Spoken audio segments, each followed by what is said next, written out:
roads twisting hard where the shadows lie. Grip the handle, feel the engines roar. Freedom ain't a dream, it's the open door. Ride the storm, feel the thunder break. Cut the change and let the earth quake. Born to run, born to never fold. Heart of fire, soul of untamed gold.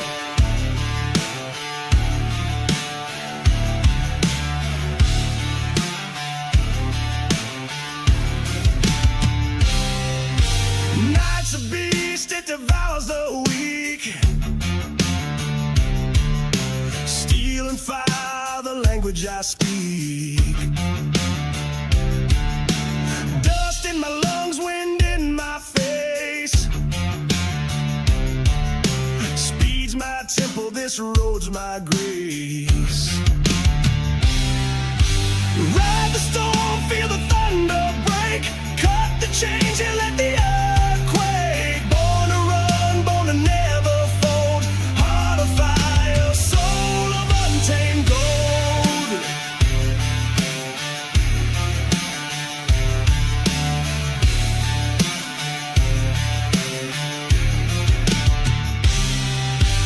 Ain't no cage that can hold me down.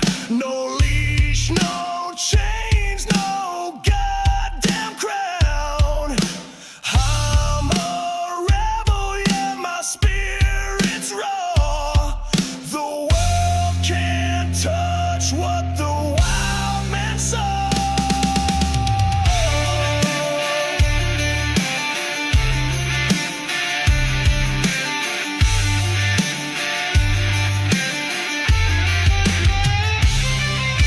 Ride the storm, feel the thunder break. Cut the change, yeah, let the earth quake. Born to run, born to never fold. Heart of fire, soul of untamed gold.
Craftsmanship that lasts a lifetime is Florida Cabinet Distributors. With over 20 years in business and 39 years of woodmaking experience, they proudly serve Northeast Florida to Southeast Georgia, delivering custom woodwork that combines precision, beauty, and durability. Whether you're dreaming of a custom kitchen, bathroom vanity, fireplace and mantel, entertainment center, outdoor kitchen, or even a full library, we can build it at Florida Cabinet Distributors, exactly the way that you envision. Hey, no project is too big or too small. If it's made of wood, Florida Cabinet Distributors can make it. Call or text Steve today. Yes, they gave us his personal cell number, 904-874-3442. That's 904-874-3442 to book today. Florida Cabinet Distributors, craftsmanship that lasts a lifetime.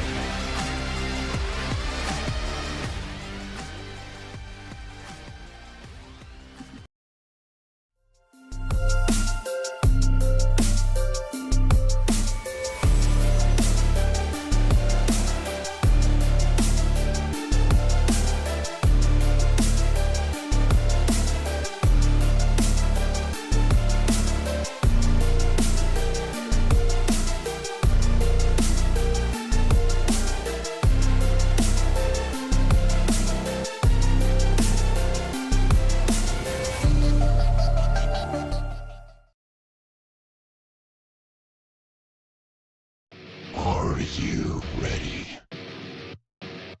For Murph's Magical Creations. Home to custom laser engraving and gifts. This veteran-owned and operated company engraves for all occasions. If you want one of Murph's Magical Creations, call the number on your screen or commission through either Instagram or via email. Murph's Magical Creations, made with love for you.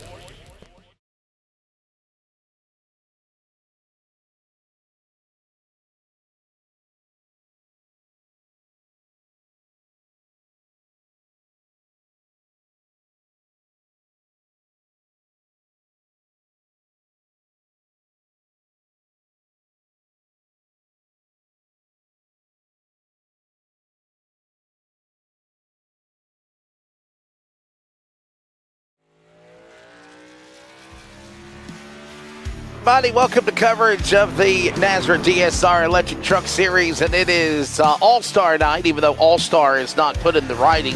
It is the All-Star Night for the A's Lawn and Landscaping 200. Welcome to our coverage. I need sound. I need to roar the trucks. I'm going around the paperclip. That is the Martinsville Speedway.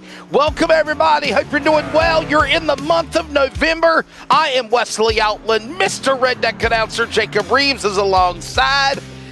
And how about this, Jacob? The All-Star race on the paperclip. How about it? The All-Star race on the paperclip Martinsville Speedway. 200 laps of excitement tonight, my friend. How you doing? Hope you had a good weekend. Yes, sir. Wesley Outland had a very, very good weekend as well. Cannot wait for the All-Star race here tonight. Real quick, want to give a huge shout-out to Clara May out there on the live chat. I know she's watching here tonight. So, Clara Hello, May, Clara. hope you enjoy the race here this evening. It's going to be a good one.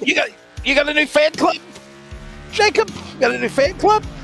Who knows at this point? I mean, but, Clara May out there live chat, could be a fan of, obviously, me, NASRA, Chris Blanchard, could be Bray LaBeouf, could be any of these guys out here tonight. So, big shout out to Clara May out there to live chat. And it is the All-Star race. It is Martinsville. This is going to be a wild one here tonight, Wesley Outland.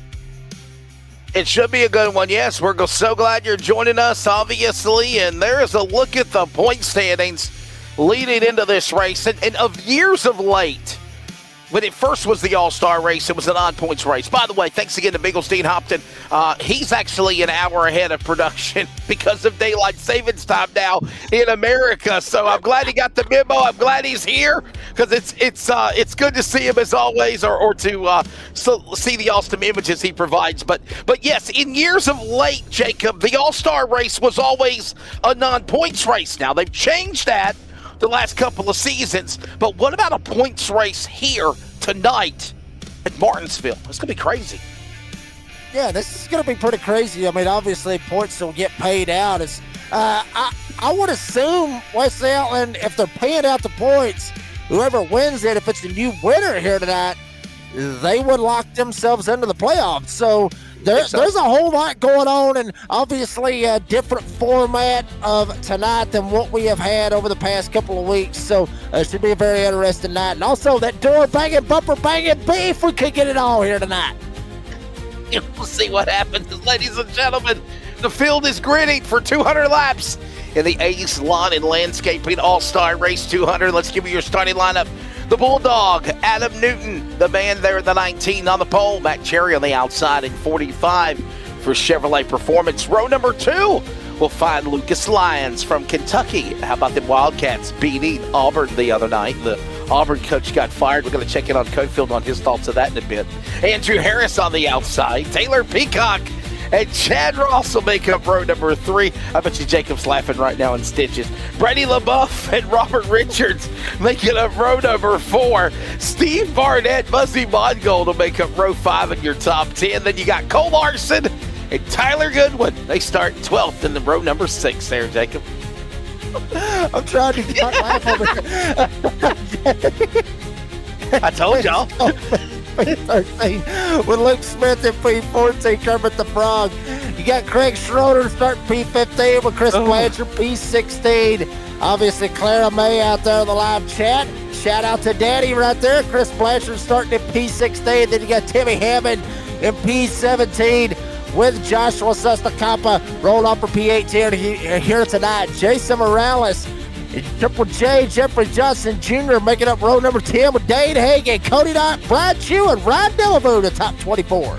And we're not done yet. Rest of the lineup will find Shane Scott and two-time back-to-back winner, defending champion Jonathan Cofield of row 13, Roger Diebold, Shane Trotter, Colton Hogan, the Daytona winner, Raul Meza, 30 trucks ready to go here with TJ Moore in race control at Martinsville. Real quickly, as they're getting the one-to-go indication, let's take a look at the race analysis, the race details for tonight. And how about this, Jacob? We're going green all 3 stages. Look at this.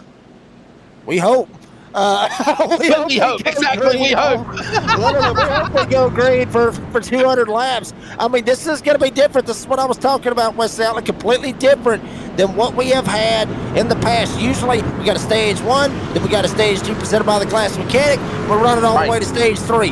Not tonight. Each stage is going to be separated by 50 laps. 50, 100, 150, then go all the way to 200. That will be the end of the race. Four stages tonight for an all-star race, baby. Yes, sir. 4 stages. So you better put stage 1 of 4 because, and the thing is, as we mentioned, 50 laps a segment, green flag after the end of the stage. Stage points will be given out, yes, but they're going to stand on the green flag unless there's their own natural caution that slows things down. With that being said, ladies and gentlemen, hope you're ready to strap in. Martinsville, the paperclip. Pace truck is in. It's all-star night. NASRA, DSR trucks. The A's Lawn and Landscaping All-Star Race 200 is green at Martinsville. And you have a virtual race. Oh, baby, here we go. They're already trying to slide through the first turn here at the paperclip. Adam Newton trying to get away. Lucas Slides, brand new sponsor on the front of that 41. May talk about that here in a little bit. But watch them scooting through here. Already a couple of them sliding up, and we got a caution before they even got to the start-finish line. Oh, we already got a caution. Got a couple of trucks stacked up there. Oh, man, man, oh, man, oh, man. I want to say it was the man in the 28th and 29th spot. Let me pull it up here. Raul Meza probably back there as well. Raul Meza, Shane Trotter is what it's looking like, guys. Chris Blanchard, by the way, starting the race 3 laps down. So let's keep an eye on Raul Meza, the 37, and Shane Trotter in the 1. And watch this. Set up a replay of what happened. Man, oh man, this isn't good. Early caution. No, it is not. We'll see what happens right here. You see Meza back here in the back. See what happens to Raul Meza. See if there was a stack up to go through turn 1. Everything looks kind of peachy, so to speak. And then they work their way into turn 3. This is usually, I mean, this is where the door banging, the bumper banging happens. I mean, it was just a huge stack. Oh, there it is. Whoa, hang on. The contact. Triple J, Jeffrey Johnson Jr. and the 33 went around. Was it Cody Knott and Johnson? It might have been the 33 and the 26, and I think it is. Madera, California's Cody Knott might have got a piece of it. The Pulse Popper's truck. Here in the Pulse Popper instant replay. Watch this again. Wow, shameless plug right there for Cody Knott right there in the 26. We'll see what happens. Wow! Got ran over by Jason Morales in the 10. Just jacked up Triple J. Big time going into 3. Weston, we're going to have to be watching out for that a lot here tonight with drivers moves going in. Yeah, bonsai moves, different braking points. But that right there, I just think Jason might have just caught. I mean, Johnson might have caught Jason sleeping a little bit right there. And Jason just wasn't expecting him to hit the brakes that early, and he just flat ran over him going into turn 3. Yeah, caution is out here, and obviously, boy, oh boy.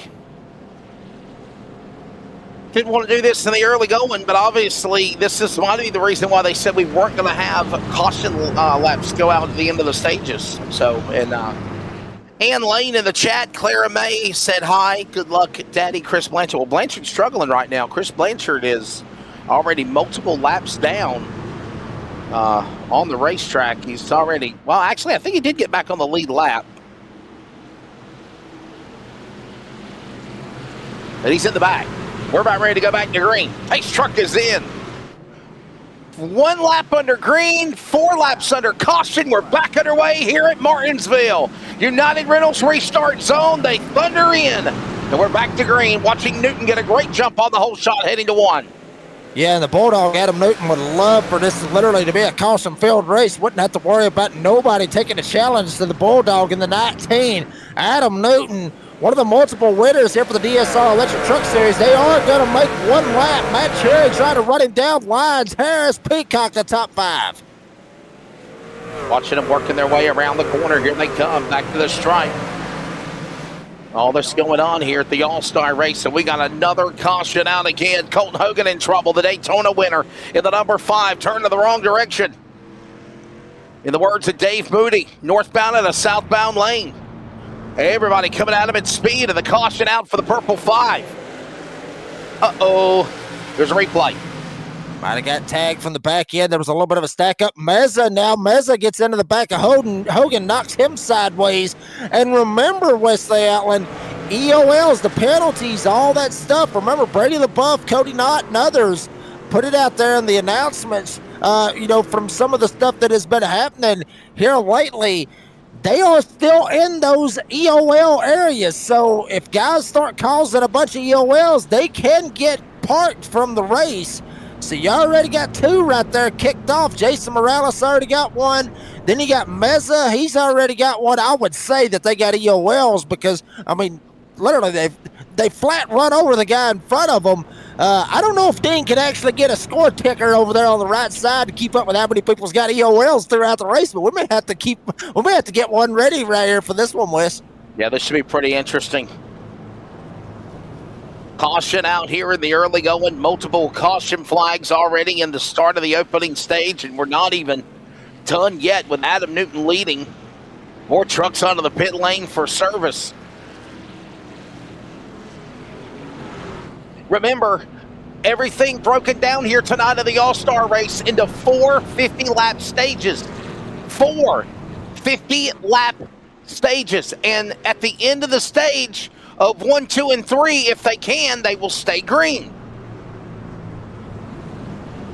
Yeah, absolutely, Wesley. And obviously they will pay out those stage points and playoff points and all that good stuff, extra points to try to help them out for their spot in the standings. Cool thing right here to mention, I just saw this right here. As of Rockingham from last week, the man that's leading all of the guys in the playoff category for playoff points is Kerry Tribune in the 7. He leads them with 12 points. Then Jonathan Cofield's got 11. Then you got Cole Larson with 8. And then it just kind of trickles down from there. So about 21 drivers right now with playoff points as of right now. Earlier today when it was updated. So everybody going to try to get them playoff points, stage points, anything that they can use to try to help their case here in the coming weeks. And ready for the field to come back to the restart zone. Here we go. Caution lights off. Second yellow flag in the books, ready to come back to green. And Newton with another great launch here at the All-Star race over Harris, over Cherry. They're going to battle side by side, and everybody else is going to do-si-do behind the leader as they work on the back straightaway. This is old school short track racing right here, Wesley Outland. I mean, if they can actually keep the trucks under them and they can keep from running over one another, this is a very, very fun racetrack right here to actually see some great short track racing, some very hard short track racing. If they can keep it clean and green. You see Harris around the outside of Matt Cherry. He'll take over the number 2 spot up 2 spots from where he started. Cherry gets kicked back to 3rd with Lyons and Peacock still in the top 5. Totally agree with you as well. What you just said in that assessment, obviously, is just got to get in a rhythm, right? You ran a long time in NASRA as well, Jacob, other races, other leagues. You just got to get rid of the butterflies and let the let all the nerves settle, if you will, for these guys on the racetrack. Knock some laps off. Let's get in a rhythm here. You're not going to win the race of the first lap. There's got to be patience as they work the back straightaway with Newton still leading.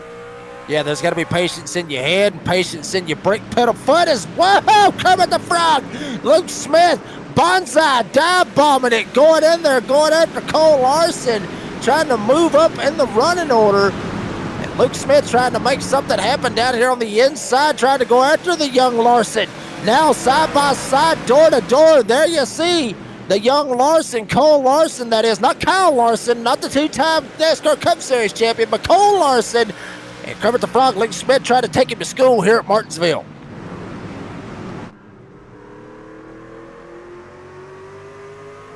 There you see from the back camera of Smith and Larson running him down. So is also Goodwin in 13. All this going on now as they work their way back across the stripe. Put another lap on the board. Finally, things starting to calm. We need it. There's your gains. High climbers in green. Drivers losing positions in red. Ones that stay in their original spot are in white with a 0. Unbelievable. We're already heading to lap 20 in the midway point of stage 1 here in the All-Star race at Martinsville, Jacob, in stage 1. Yeah, I mean, and I'm absolutely loving it right here. I mean, we're getting, never mind. I was just fixing to say we're getting some good green flag racing in. As soon as both of us said it. We both jinxed it. Get a caution right here at lap 20. Hate to see it. Looks like Cody Knott might have got a piece of it. As we're seeing right there, maybe Cody Knott, maybe somebody else getting spun around. And caution out once again.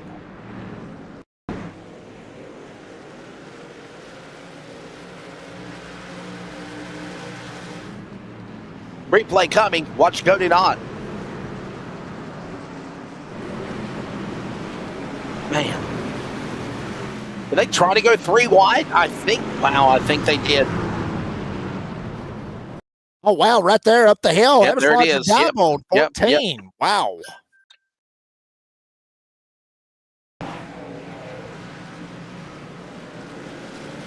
See what happens to him. Takes a shot, tries to go around Craig Schroeder into 56.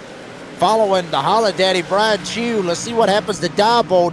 Was there contact? Did he lock up the brakes? Yes, sir, there was. Schroeder gets into him in the left rear, sends Diebold around. And caution out once again. Whoa, Meza and a couple others almost T-boned him right there coming through the corner. Lord have mercy. Caution out of the early going. We're going to step away and take a break. We're in stage 1, the All-Star race at Martinsville. Short tracking on a Monday night. We're back in just a moment. Stay with us.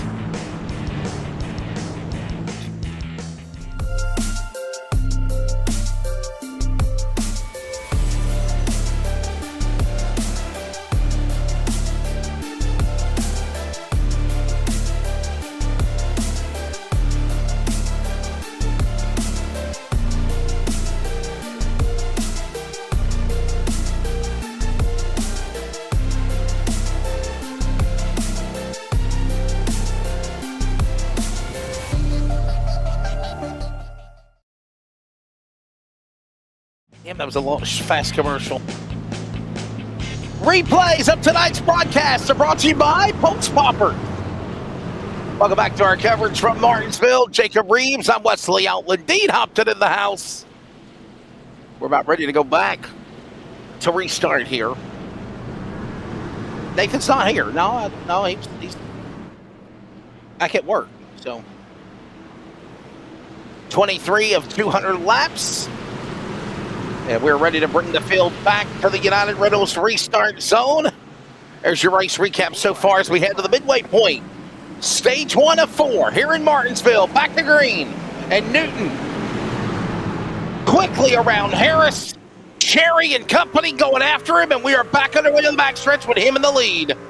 Yeah, Newton's really going to have to watch his back door. Harris has been a little bit faster before that caution was. It was about a 1/10 of a second faster each and every lap that Harris was putting down on him. Able to get around Cherry. Now Lyons, he's in a bad spot. He's going after with Peacock. And Brendan LaBeouf, the boss man, trying to stick his nose up here and get in the middle of this. Peacock diving it down to the inside. Almost got into Lyons. Lyons got to give way. Now right behind them. Here comes Robbie Richards in the 48. They're battling it out right here for the top 5. Whoa! Lions around, LaBeouf around, everybody almost taking old Blanchard. Everyone's stacking up behind them to miss them. And we're under yellow again. Wow. Oh, Wesley, I got a feeling right now Serve Pro and Pulse Poppers is going to get their money's worth here tonight so far from what we're seeing. Pulse Poppers instant replay once again. Lines might have got tagged right here from Peacock, but if you also look behind it, you got Robbie Richards and Brady LaBeouf. Both of those drivers, they are teammates, and they tag. And look at this, the 41, the 24, 81, damn near right in the middle of it as well. Synchronized spin, both of them spun at the exact same time. And then you got Blanchard and others, Diebold and others right here just stacking it up and basically stopping to not run into them. And Wesley, I mean, Lyons and LaBeouf done exactly what they're supposed to do.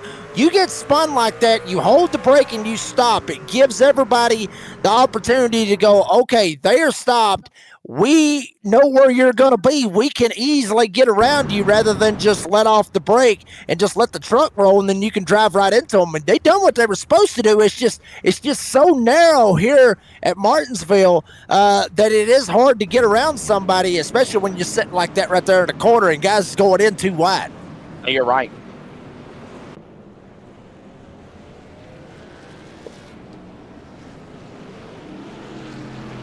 Another caution there it is, as we are now under 4 yellow flags in the opening 30 laps. Hey, don't forget the Florida Cabinet Distributors Endurance Race, Watkins Glen, November 11th. That, by the way, is next Tuesday. Hope you join Jacob, Dean, and myself for that one. That's going to be a fun one. How long is an endurance race, Jacob? Well, I mean, if anybody joined us from last Wednesday night, it was about 2.5 hours at Daytona. It was a very, very thrilling race. Had some cool stuff happen. Me and Dean, we were absolutely entertained through the whole thing. But I heard that they was going to try to shrink it up just a little bit. Maybe going from 2.5 hours and dropping it down to about 2 hours. Still got that endurance factor in it, but certainly I believe that's what they're looking at. Watkins Glen will be a good one. Not sure if it's going to be the NASCAR circuit or if they're going to have the boot. We'll have to see what happens on that. I'll tell you this. Obviously, I had internet and weather issues last week. I tried, and I just finally gave up with it. But thank you to you and Dean. I know Dean loves the endurance and the road courses, and I know he had fun with it. And obviously, I'll be back with y'all from Watkins Glen next Tuesday night. Green flag, let's go. Back to it again.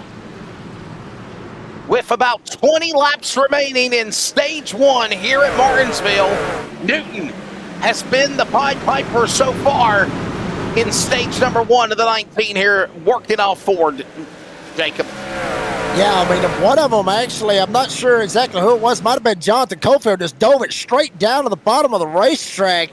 Looked like he was going into the pits. Might have overbroke a little bit and shot down on the inside right here going into turn 3, but everybody able to straighten it back out and keep it clean and green.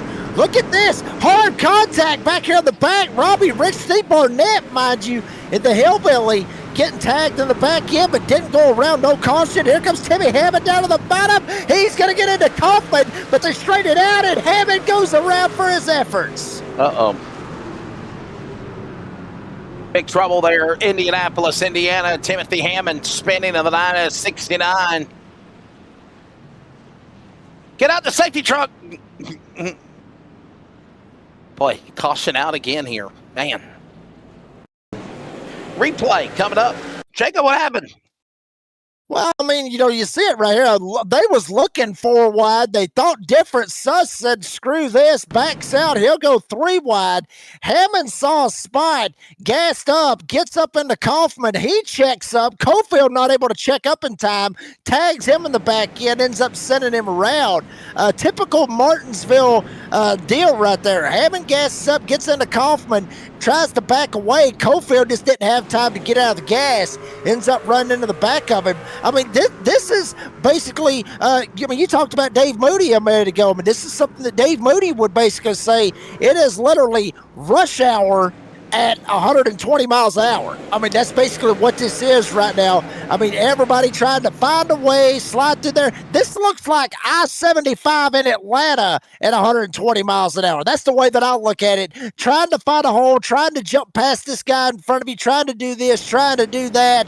And 9 times out of 10, it don't work. And it don't work on I-75 neither. And I mean, hell, they got about 5-6 lanes. But I mean, Yeah. that's just, but you know, there you go.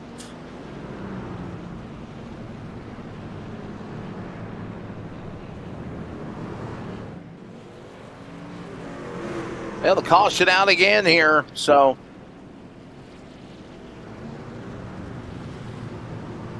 Caution out, cautions breed cautions, and we've seen it. 5 cautions. 5 cautions.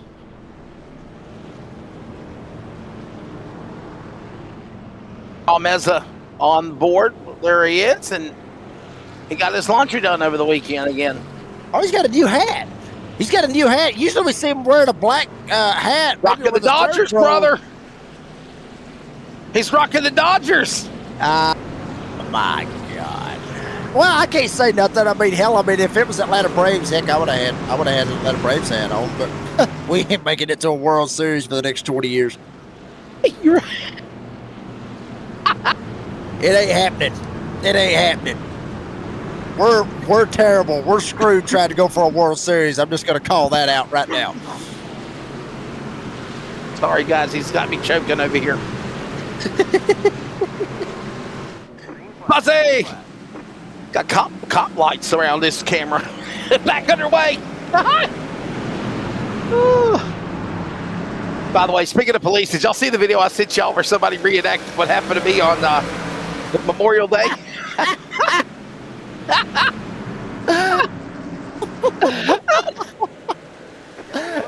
We gotta put that live chat somehow or another. Caution out once again. I sent it to Dean. Dean, check your messenger, buddy, on your Discord. Yeah. Go ahead and show everybody. So, remember the night of the race? I think it was the DSR trucks, and we were at Michigan. And it was on Memorial Day weekend on a Monday night. I just come back from announcing races in real life out of town, and I pulled over at a gas station at a truck stop in Greensboro. And the next thing you know, I'm finishing the race and getting ready to do post race, and all of a sudden the police show up. So somebody that's a friend of mine created an animated version of their take of what happened, and I just laughed my ass off when they sent it to me yesterday. So I just sent it to Jacob and Dean, because I mean they were one of the original people. So do we have it, Dean? Can you play it? Oh, you can. Why not? Oh, that hype I did come on. for It ain't nothing? nothing What the bad hell? on it. Yeah, it ain't It ain't gonna bad. be nothing bad. Come on, it's good stuff. Yeah, check your messenger. Yeah, okay. Well, all right. Well, let us know when you have it in there, and do your job. Damn! Oh my gosh! Oh wow! What? We got beat! Oh my gosh! Oh man! Yeah, here it is. Take a listen. There's the checkered flag, folks! Do you have anything in your car we should know about? No, my ex-wife stole all my stuff! Wait, it was a joke. You gotta... Yeah, it was only like 8-10 It wasn't seconds. that long. Yeah. You can't hear the audio of it either? Okay.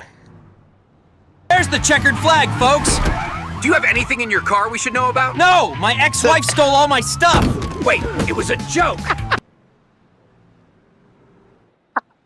So there's the animated version of somebody reenacting what happened to me on I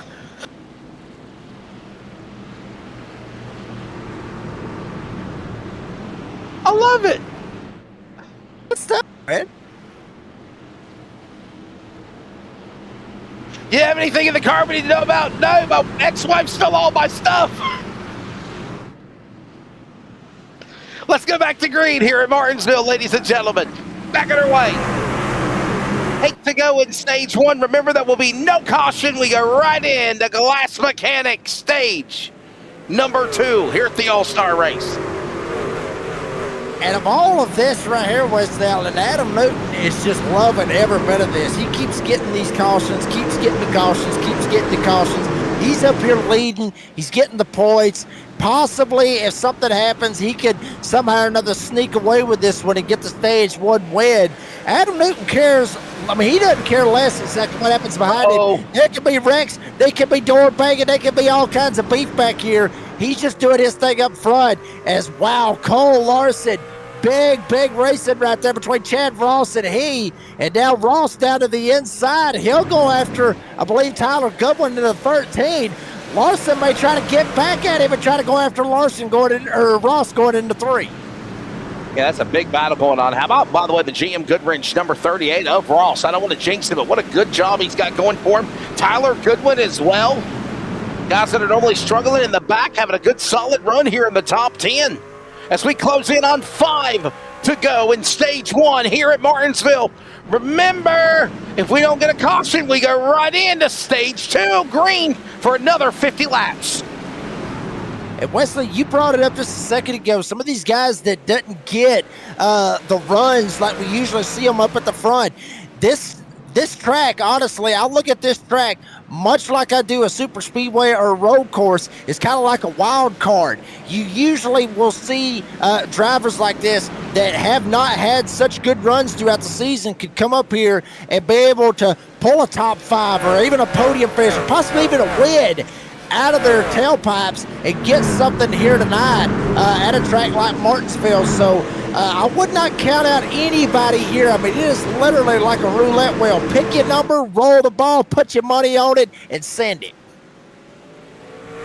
Newton, Peacock, Cherry, Harris, Smith, top 5. That's all they are, single file. With those positions around the racetrack.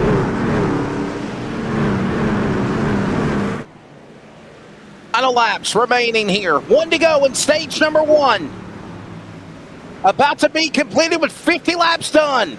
And still a long way to go here in the All-Star race. Adam Newton, Florida Cabinet Distributors, number 19 Toyota.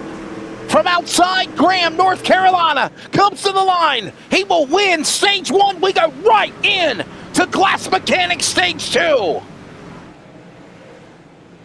Adam Newton just going to keep it on the floor and just keep doing what he's doing. Actually starting to just barely starting to pull away from Taylor Peacock, about a half a second from him. Then you go back another 4 second back to Matt Cherry. Now Peacock's starting to fall back a little bit. Harris still running in the 4th spot. Luke Smith up 9 spots from where he started at, sitting in the top 5. You see this battle going on back here with the young Cole Larson and Tyler Goodwin and Steve Barnett, the hillbilly, just wearing them out on the tailgates. Larson almost comes up, gets into Goodwin. Barnett just trying to figure out which line's going to move. Somebody move. I want to go. Barnett thinks about it. He'll go to the top and now he'll drop back down to the bottom. Makes that move for that position as they work their way back down again in the corner. Look at this great race and finally a lengthy green flag drive going on here. Exciting racing going on with Sussex Company. Got the 25 down to the bottom. All this happening for position in the top 20. Wesley, with these spots, even with Suss right here, I mean, this battle right here going on for the 11th spot, as you mentioned.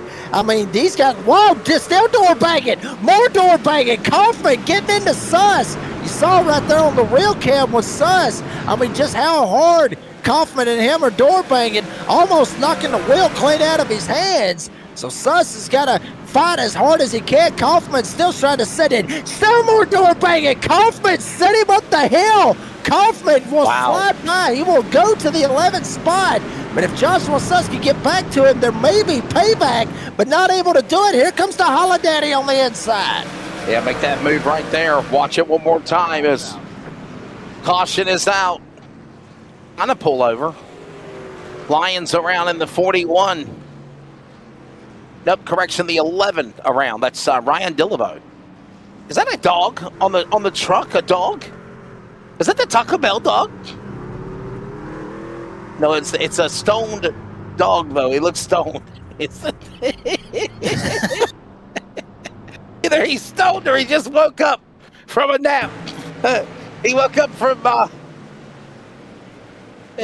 out of hibernation. Jacob's laughing at me. Jacob's laughing. Thank you. I'm here all night. Thank you. Oh, is that the 10 again? Oh, no. Jason Morales has been a little aggressive today, man. Come on, Jason. Hasn't raced in a long time. Got to be nice. Got to be nice. I was driving around in old Mexico. I was lost. I didn't know which way to go. I was confused. It was late and I was in a fog. I ran over the Taco Bell dog.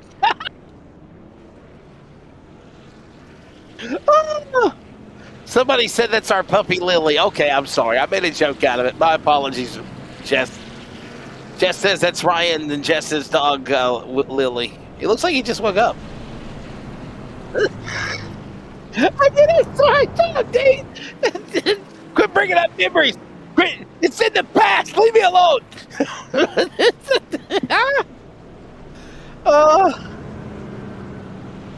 What are we doing?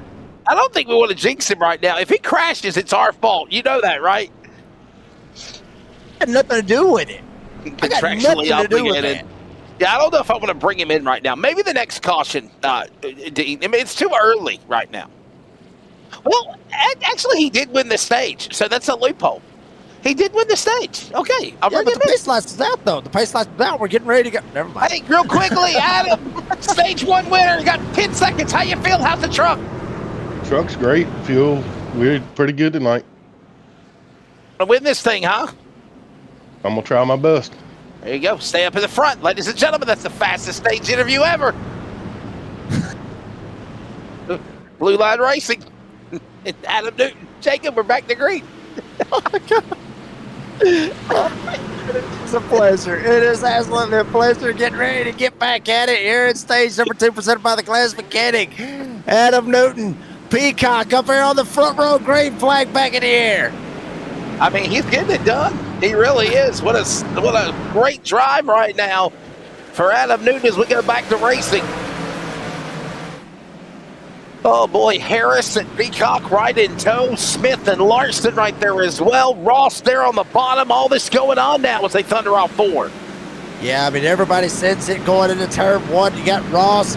You got 3 wide, possibly. Holiday down on the curb, jumps up, almost bounces up into Suss. You got Dabo trying to find a way around Kaufman. Holiday had to back out of it, but Brian Chew, now he's got Hagan and Trotter right behind him. Meza there as well. And Chris Blanchard, Clara May, your daddy's trying to slide up here inside the top 15. Chris Blanchard, don't count out the 9, could be a player when this thing's all said and done as Hagan gets up under the wall. There comes Trotter, now Meza to the top side. And somehow they hold it together now. Look at Raw Meza, got a renewed vigor. He's up on the high side, right behind Dan Hagan. We got trucks bouncing off the wall behind him. Robert Richards just ate the safer barrier, exiting turn 4. Somehow they hold it together. We might go 3 wide with Hogan up in the 5.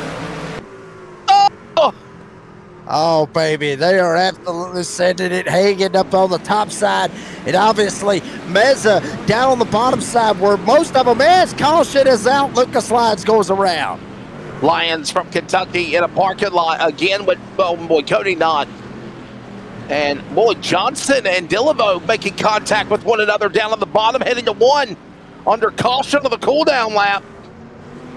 Yellow flag waves again. Here's a replay presented by Bolts Poppers. See what happens with Lucas Lyons. See what happens. Was there contact? There was a little bit of a stack up. There it was. Literally about 3 rows ahead of them. Blanchard stacked up. Meza stacked up. Blanchard didn't want to get into him. Lyons had to get out of the gas. Didn't want to run him over. And then pretty much it was just game on from there. I guess everybody kind of stacked up, and then you got trucks spinning all around. Wow. Stack-ups, baby. Everybody's stacking up. Everybody's stacking up, baby. All-star night.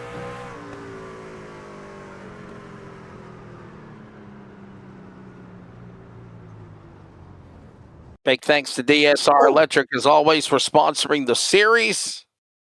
And then, of course, big thanks again to A's Lawn and Landscaping, sponsoring the All-Star race tonight. Yeah. Hey now, you're an all-star, get the game on, go play. They're asking me to stop singing. We're taking a break. We're back in a moment.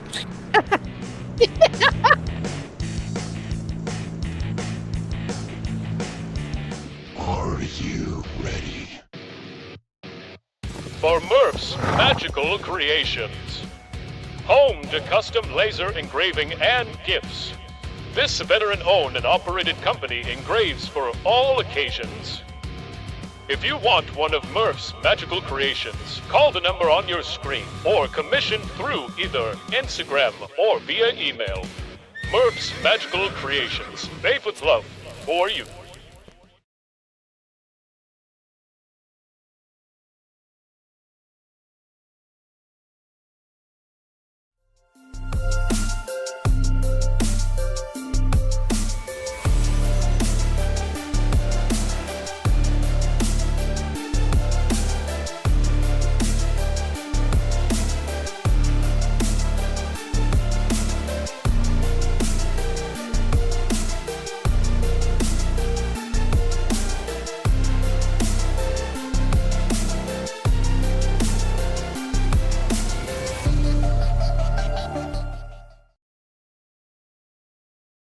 There's the checkered flag, folks.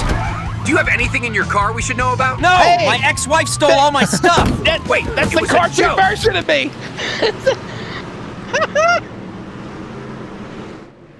Oh, I'll never live that down, will I, Jacob? No, you will not. No. Oh. Back underway. This, by the way, is Stage 2, presented by the Glass Mechanic, and we're back to racing, almost heading to halfway also. Oh, baby. Hard racing all the way around short track. This is going to see what happens. We're hearing about a snake in the background from the producer room. No, a fly, not a snake, a fly. It wasn't a snake, it's a fly, not a snake. I heard a snake. I heard a snake. It scared the hell out of me. I will go ahead and say that. But still hard racing going around. Check them out. Stacked up. Got a couple up top, couple up down low, all the way down to the cellar where Grandpappy has the move shot from Granny. And they ain't moving off that bottom side. That's the fastest way here, Wes. You better left milk and cookies out for Michael Myers, too, for Halloween night. Trick or treat. Olay.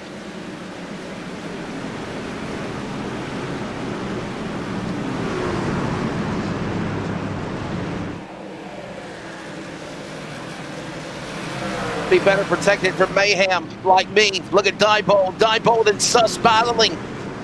All this going on with now Trotter watching on to the one as they work off four. Coming to the line. There's Brian Chu. Quiet night for the Holiday. Brian Chu now starting to get to the top 15. He's in 13th as they go down the back straightaway. You're on board with Joshua Sus below in the 80. Yeah, Joshua Suss still trying to figure out a way to get around Roger Diebold. Remember, this is for the top 10 spot for stage points. Roger Diebold up 17 spots. Shane Trotter right behind Joshua Suss, the Kappa. He's up 16 spots. The Holiday, Brian Chu up 10 spots. Raul Meza up 16 spots. All these guys from about 10th through 14th are up significant amounts of spots. Even Joshua Suss up 7 spots from where he started in this race. So these guys right here in this little group right here are really racing hard for that final spot to try to get some stage points here at the end of Glass Mechanic Stage 2. 27 of 50 right now. Midway point in Stage 2, presented by Glass Mechanic. We're also approaching, less than 30 to go to the halfway mark of the race here in the All-Star race at Martinsville. Yeah, we absolutely are. There you see pretty much one of the all-stars, I guess you could say, of the season so far. Last season's champ, DSR electric champ, Jonathan Cofield trying to slide up here. Matt Cherry, check it out. I mean, he don't even want us to see what he really looks like. He says, oh, okay, well, you want to see an onboard cam? Here's your onboard cam right here with Matt Cherry. Exactly what he is seeing, what the wheel is, the whole 9 yards. Meza trying to hold him off, but not able to do it. We got another caution. I'll tell you what, for a second there, I thought Matt was at the wrong track. It looked like Bristol. Caution out again. Oh boy, I think it's Foley in trouble. That's what we're being told. Oh, Lucas Lyons, Baldy. Lucas Lyons in trouble. But what is his third time tonight? He reminds me of the Carson Hocevar from last week at Martinsville. Yeah, absolutely. I mean, he literally, Carson Hocevar's it coming off turn 4 right there, just loops it around all by himself. Nobody even touched the 41. Spins out all by himself. Backs it into the fence. And we got some pit stops going on right here. Taylor Peacock going in. Goodwin going in. Trotter, Chew, Cofield. A list of drivers going down pit road right here. People are pitting. We're pitting. We're going to see them pit. Look at Harris. Peacock. Oh, they're in their boxes. We got to step away. We're taking a break. Stay with us. Martinsville. All-Star night. And we're not even halfway yet.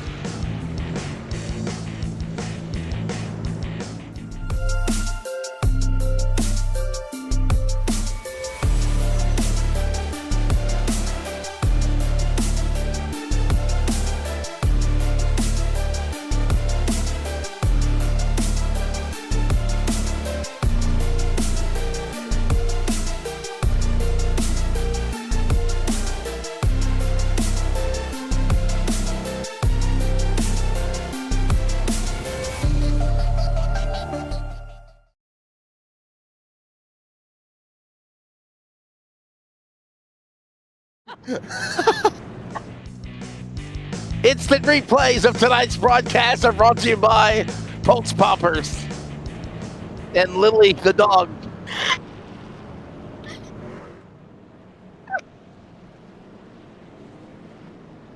No, I didn't run over any dog.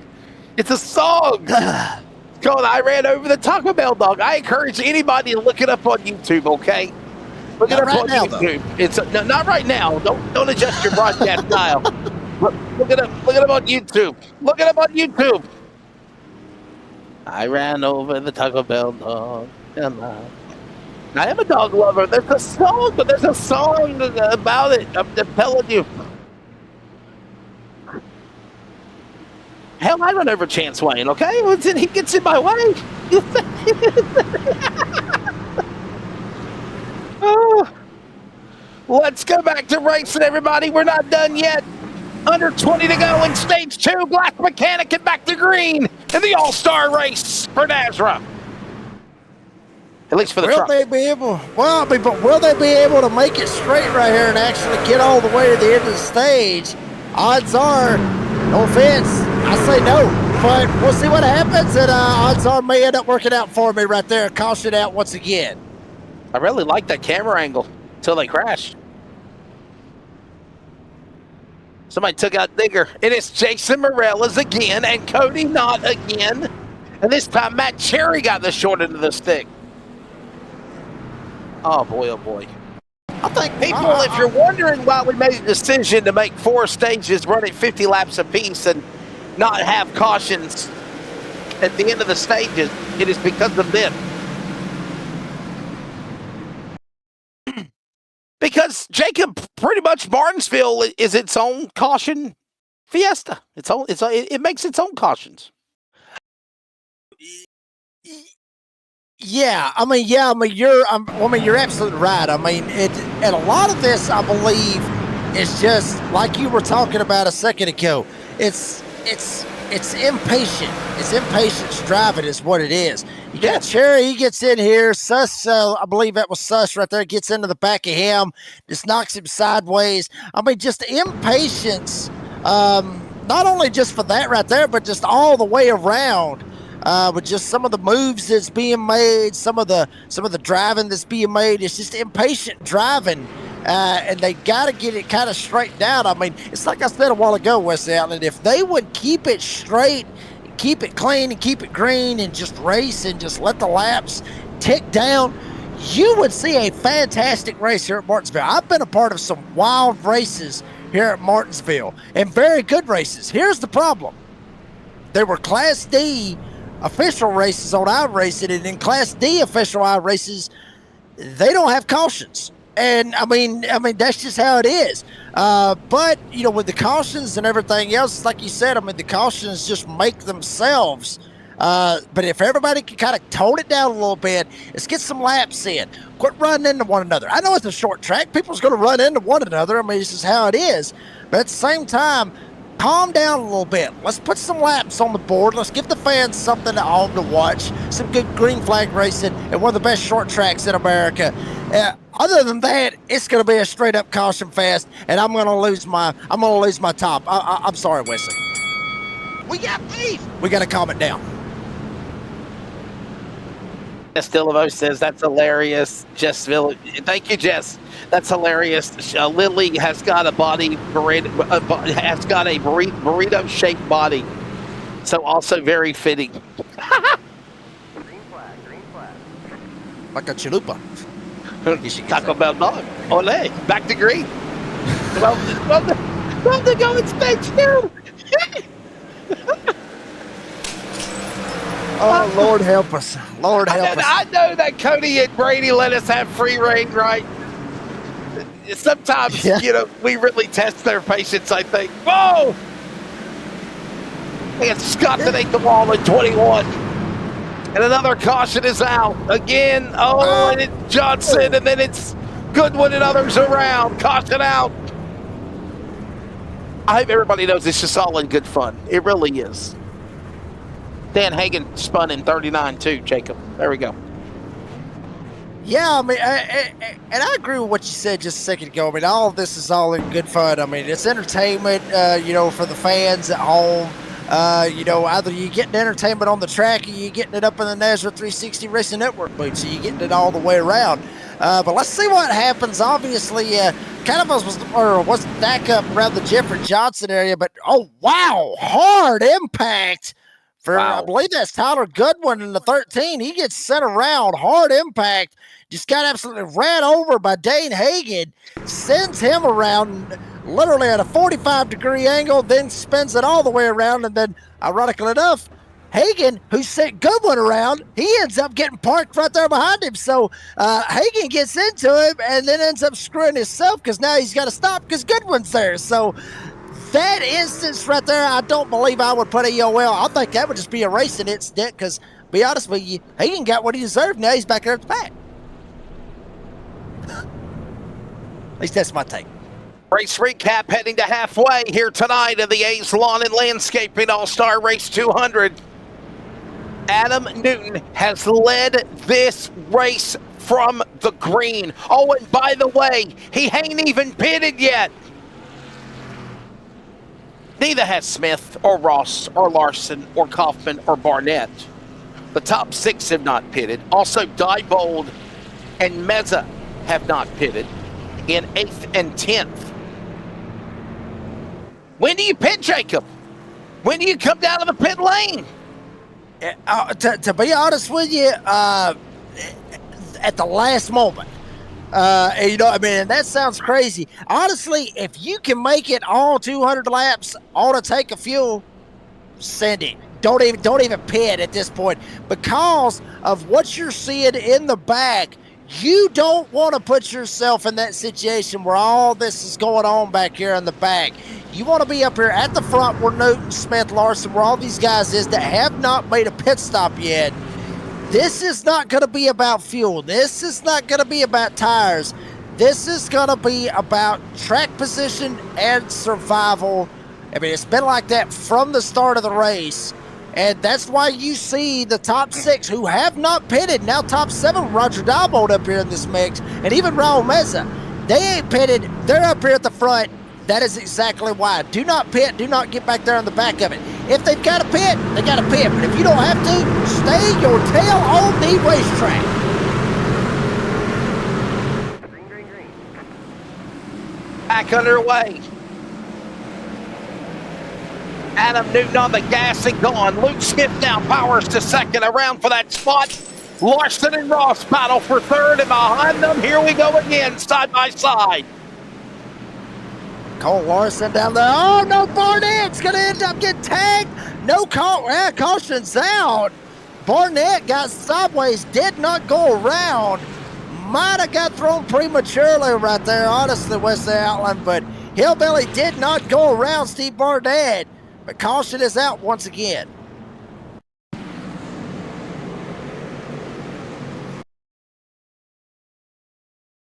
Here's a look at the replay. Watch up there where got into the mesa. It looked like 3 wide right there, and they weren't lifting.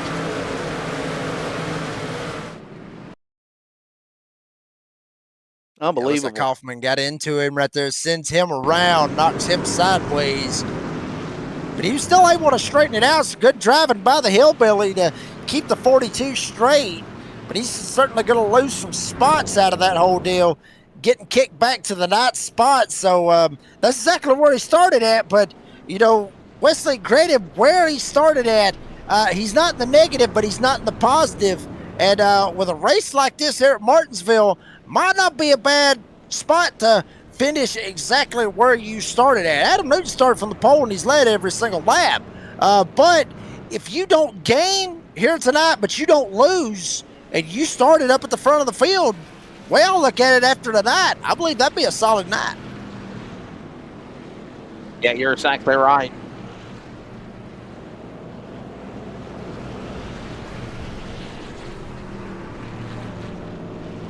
Not done yet, and obviously, as we said, this is the reason why, honestly, you know, it was made where this track would have no stage cautions at the end of the stages because, quite frankly, they happen on their own. Here we go. We're heading to halfway in this race, by the way. Stage 2 about to be completed, and we are under caution. Another 50-lap stage, stage 3, coming up. By the way, big thanks to Glass Mechanic. Lights off on the pace truck. We are getting ready to kick the tires and light the fires, as they say. But first, we pause for station identification if you're listening via radio. This is the Community Radio Network, WCRN. 87.9 FM, Clayton, Garner, Smithfield, North Carolina. Proud to be in the USA. We are CRN. Glad you're able to join us for the All-Star Race of NASRA DSR trucks here in Season 6. Jacob Reeves, Wesley Outland, Dean Hopton, and green flag back out.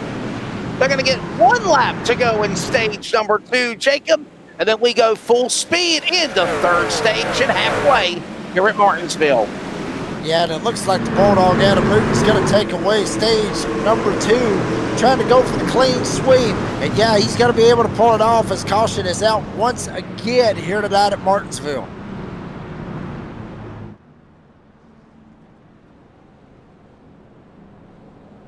Problems for the Holodaddy, Brian Chew.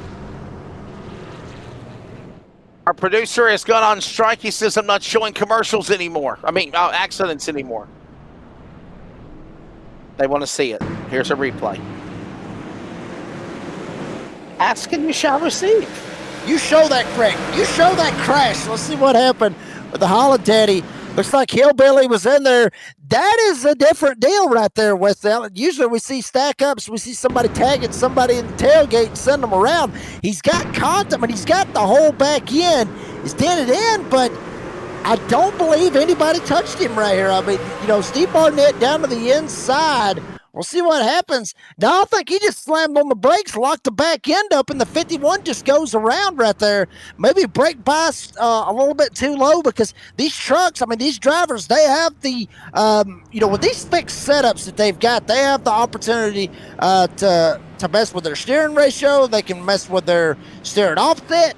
And then they can mess with the brake bias. That's all they can do. They cannot mess with the tires. They can't mess with the springs, track bars, nothing like that. But they can adjust that brake bias. And a low brake bias here will definitely help drivers driving into the corner. You get the brakes. It keeps that, gets that back end to kind of turn a little bit, helps them turn into the corner. So what I think happened right there was Brian Chew locked him up, didn't want to run over to the guy in front of him. He just locked up the brakes. Back end comes around and he spins himself out.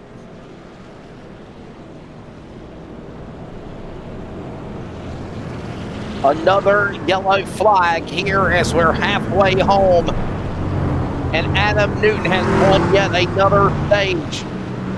By the way, now Adam Newton and Luke Smith are the only two trucks that have not come down to pit lane.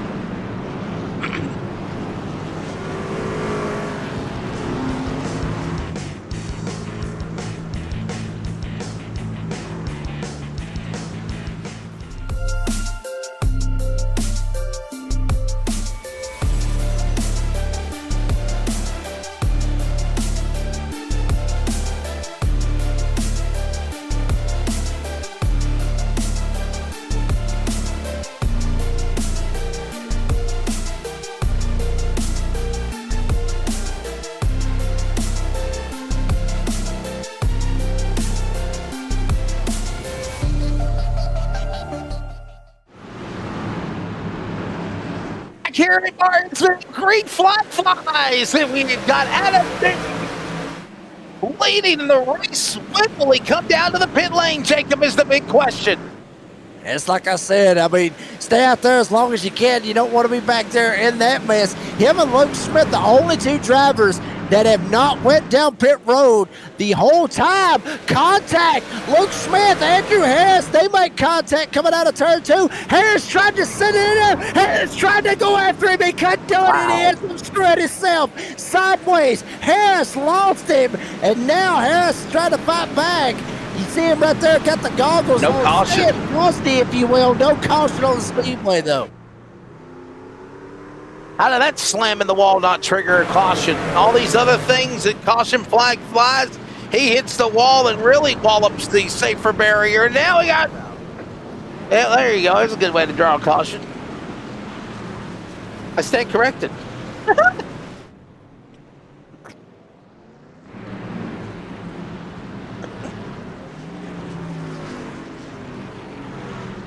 Oh, Steve Barnett getting caught up in a caution right here. We'll see what happened to him.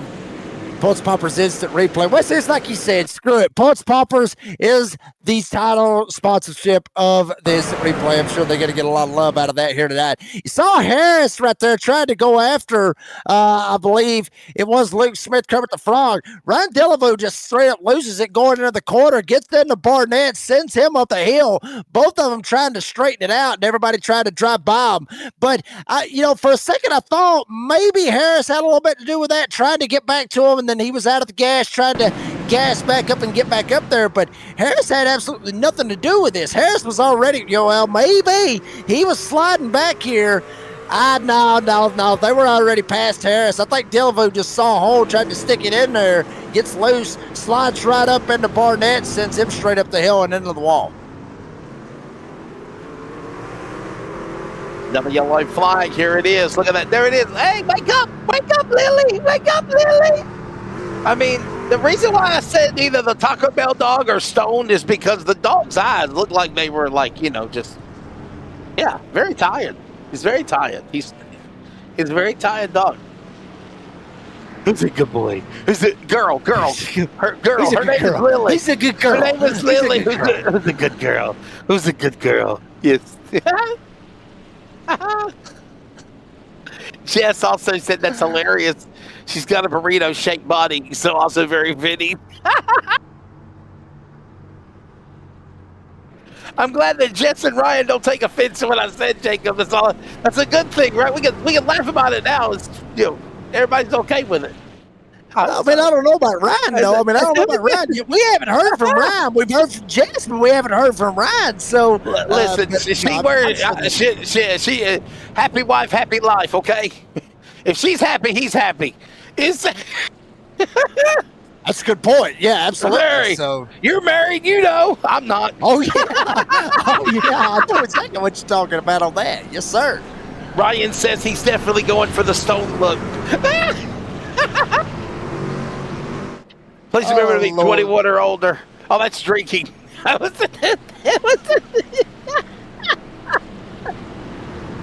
Oh, really? Oh, God.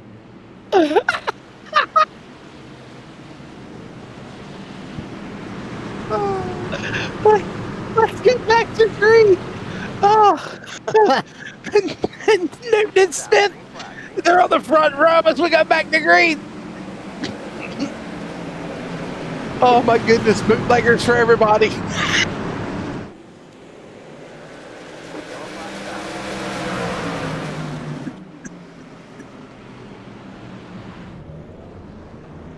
Every time we have a caution, let's play a drinking game, shall we?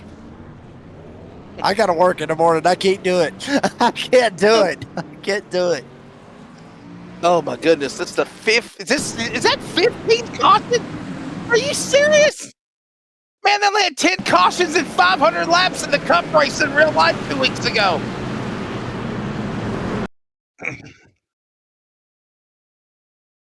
Man, if I was the race director right now, Jacob, I would be like, all right, look here, you guys. Okay, this is getting old. Okay, put the pedal to the metal, put the shunt to the up, like Medea says, and let's go. Let's finish this thing. But is it the trucks? Is it just crazy driving, Jacob, or is it the trucks? Is it the trucks itself that's causing these problems, you feel? I don't think it's the trucks. It's not the trucks. I think it's just a whole lot of congestion here at Martinsville, and everybody just kind of stacks up, and it just puts everybody in a bad spot. That's exactly what it is. Honestly, West Allen, that is exactly what it is. It's just everybody just stacking up, everybody trying to get there.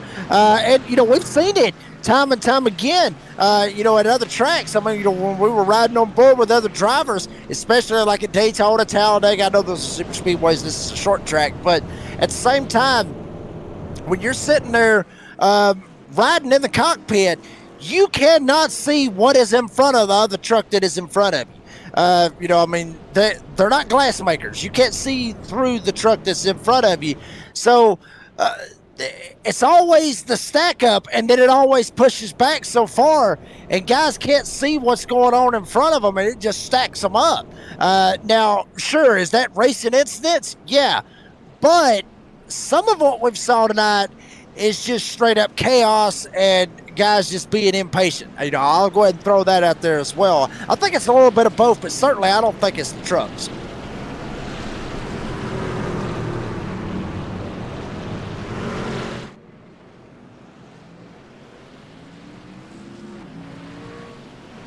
By the way, I'm also being told that there's a time clock. They got an hour and 9 minutes remaining. Now, can we make it to the finish? I would think so, right? Because there's 83 remaining here in Martinsville. Adam Newton, Luke Smith have yet to pit. They lead 1:17.200. Back underway.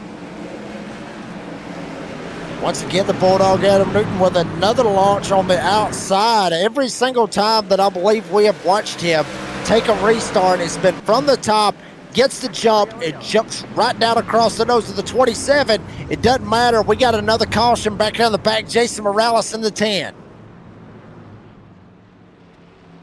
Somebody said the 9 is causing a lot of cautions. He's referring to Chris Blanchard, Mark Cofield. Thank you. And then we got another incident. Jason Morella's not having a good night for him either. Wow. No, he is not. We'll see what happens. And oh boy. Looks like Dane Hagan might have got into him in the 39, and Morales hit the wall very, very hard. Almost got nailed in the tailgate as well. Buzzy Mongo trying to drive down below him, but thanks to different jabs on the brakes. Caution out once again, Weston. Oh no, Jacob, now that I think about it, it looks like the one in Trotter might have got into him. I stand corrected. No, it was Hagan. Wow. From a different camera angle, it looked like maybe the one did, but it wasn't. There you go, Dan Hagan. Wow. Oh, Mongo!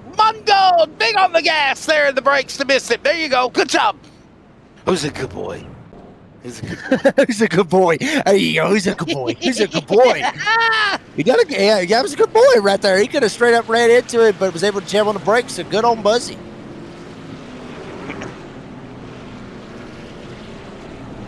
Here's Buzzy. Fix his camera. Finally.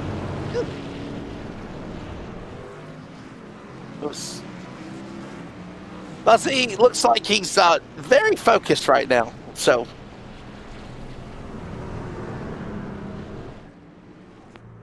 Looks like Buzzy's rocking a Ryan Blaney champion banner. Obviously, Ryan Blaney won the finale for the NASCAR championship at Phoenix yesterday. He didn't win the championship, but he did win the race. And how about Kyle Larson? I felt bad, though, Jacob, for Denny Hamlin. I really did, man. No, I'll just say this. I mean, I know a lot of people love him and hate him. A lot of people despise him. But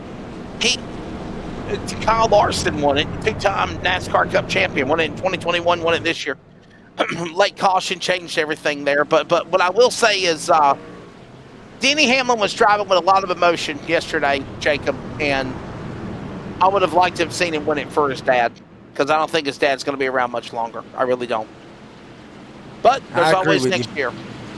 Yeah, I agree with you on that, Wesley. But that the whole, I'll save my comments for the podcast. If I believe we're going to have a new podcast episode out this week after everything that's been going on in NASCAR. I'll just save my comments for then. So bang and download, and don't forget about Behind the Bike. Oh yeah, we got some good stuff on that this week too. Who's a good boy? Who's a good boy? Back underway, ladies and gentlemen, stage 3. Oh boy, here we go. Adam Newton tried to get away. He has loved every bit of these cautions. Has yet to make a pit stop. The only thing you got to worry about on that one, though, Wesley, all these other guys back here, Brady LeBeuf, Taylor Peacock, caution is out, but all these guys that pitted around lap 80, 85, somewhere in that range, some of these guys pitted at 100, they are good to go all the way to the end. Newton and Smith, they're going to have to at least make a pit stop. Be interesting to see when they do that as Meza spun around right here going into 3.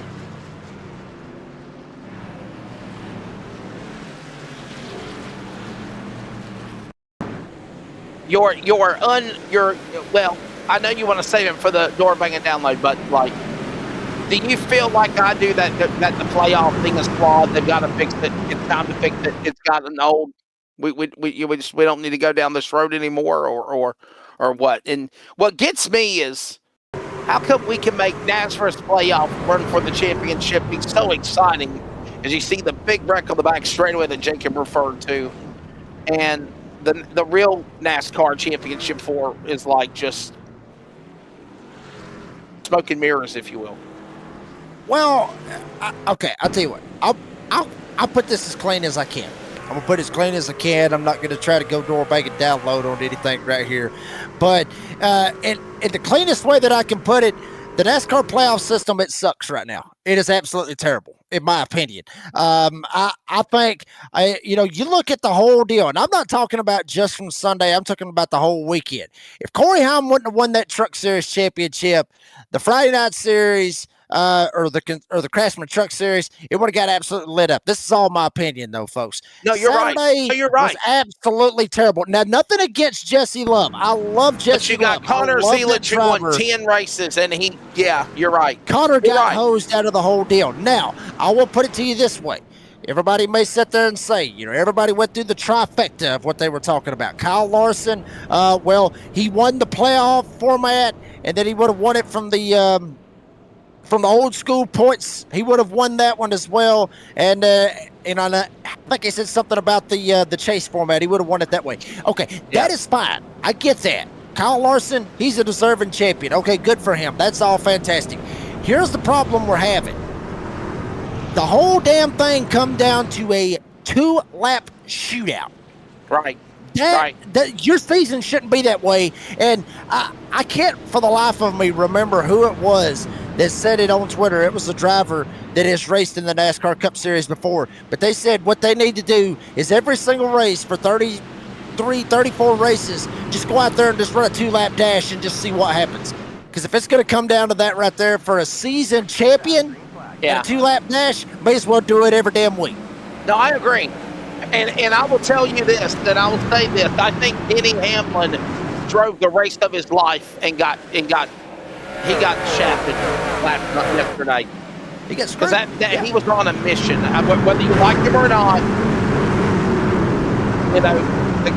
whoa, I think Ross is going to go around, and there he goes. Trouble in 4. Whether you like him or not, he has been in the sport for over 20 years. I remember watching him and announce his races in late models back in the day at Southside and Kinley at Southern National. and Southampton. And I remember him and his family. And when I tell people this, when he says his family was almost bankrupt, almost lost everything, it's true. I called many of his late model races before he made it up to Joe Gibbs in the Xfinity Series. I think about also, it's flawed, and we got to fix it. And now we're going to put it in their hands to say, okay, guys, what are you going to give to me next? But let me say this to the masses of people, and we'll get back on track with this race. You created this chaos and mayhem because what you liked back in the day, that was Winston Cup, green to checker, every race, every championship locked in like Dale Earnhardt Sr. or Petty or Jeff Gordon or Dale Jarrett or Terry Labonte, and I can go on and on, or Jimmy Johnson. You nagged about it. You wanted change. They give you change, and you complain about it. So can you really win, Jacob? Can you really win? I'm not trying to be a negativist, but it's the truth. It is the truth.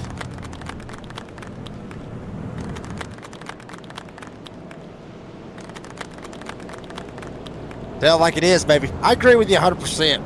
I mean, look, the way that I look at it like this, if you're going to do anything, and I agree with what you're saying, do the whole deal of every bit of this.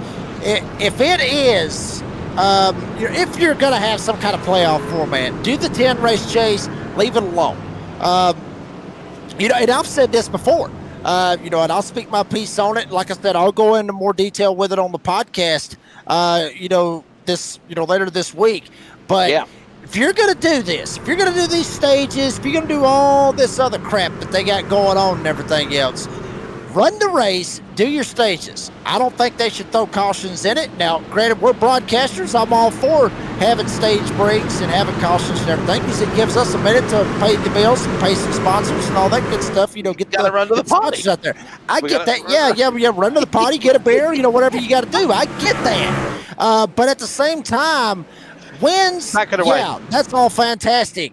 But go by the points that they accumulate, and then if you want to throw a playoff in there, go with a 10-race deal, and then just run straight points all the way through for 10 straight races. Either that, or do it damn old school and go all the way to the way it was beforehand. Because the way I look at it, Wesley, and I may hurt some feelings out there, but back then, when it was a full race season, grandstands were full.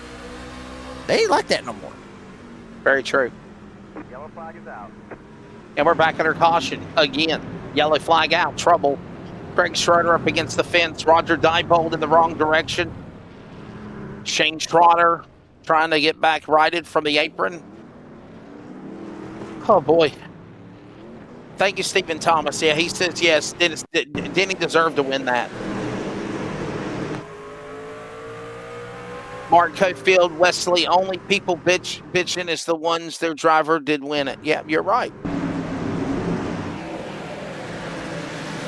No, Mark, I have to say, there's just people in general that nag and complain about the system. I'll tell you this off the record. I'll tell you, I think it's flawed. I really do. Absolutely. And I'll say this, and I told somebody at NASCAR this earlier this summer. And I don't think he liked it too much, but I told Kevin Neveline in NASCAR, I said, hey, look, what a way for you guys to mimic the NASRA in-bracket challenge that they created. Okay, so what are you doing? Taking something that you saw on iRacing that NASRA created, and I called them out on it.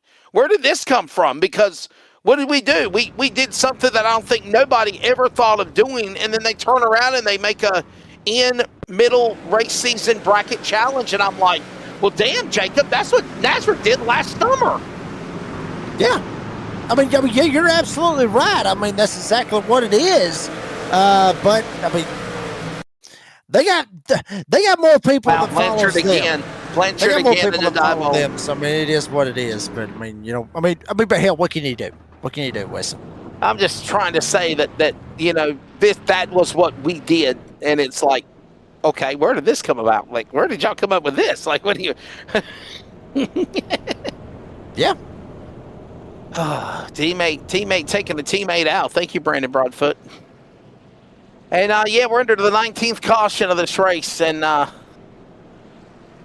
Brady LaBeouf is now the leader. Brady LaBeouf is leading. There's under an hour left to go, 57 minutes remaining. There is 139 to 200 laps, and there's been 19 cautions for 74 laps. Now, mind you, we ran 138 laps, so this race has been more ran under caution laps, Jacob, than under green flag. The all-star race is becoming a popcorn virtual fart. Let's go back to green. Hopefully we can finish this thing with Brady LaBeouf, Season 2 champion in front. Come on, guys. Let's knock out some laps. Mark Cofield says no perfect system. Well, you know what? If there's no perfect system, then why don't we go back to what worked? What, Jacob, from the 40s to 2006, I guess? I agree. Absolutely. I mean, that's the way I'll look at it. I mean, the fans wanted this. Y'all are the ones that said, I'm tired of seeing Jeff Gordon come in and dominate. Dale Earnhardt Sr. winning all the time. Yeah, Jimmy Johnson, man. Somebody got to find a way to stop him. Do you want to know why the playoffs was created? The chase was created? It was created to find a way to stop Jimmy Johnson from winning the championships. But guess what? He did it any damn way. Thank you for playing, and we're under caution again.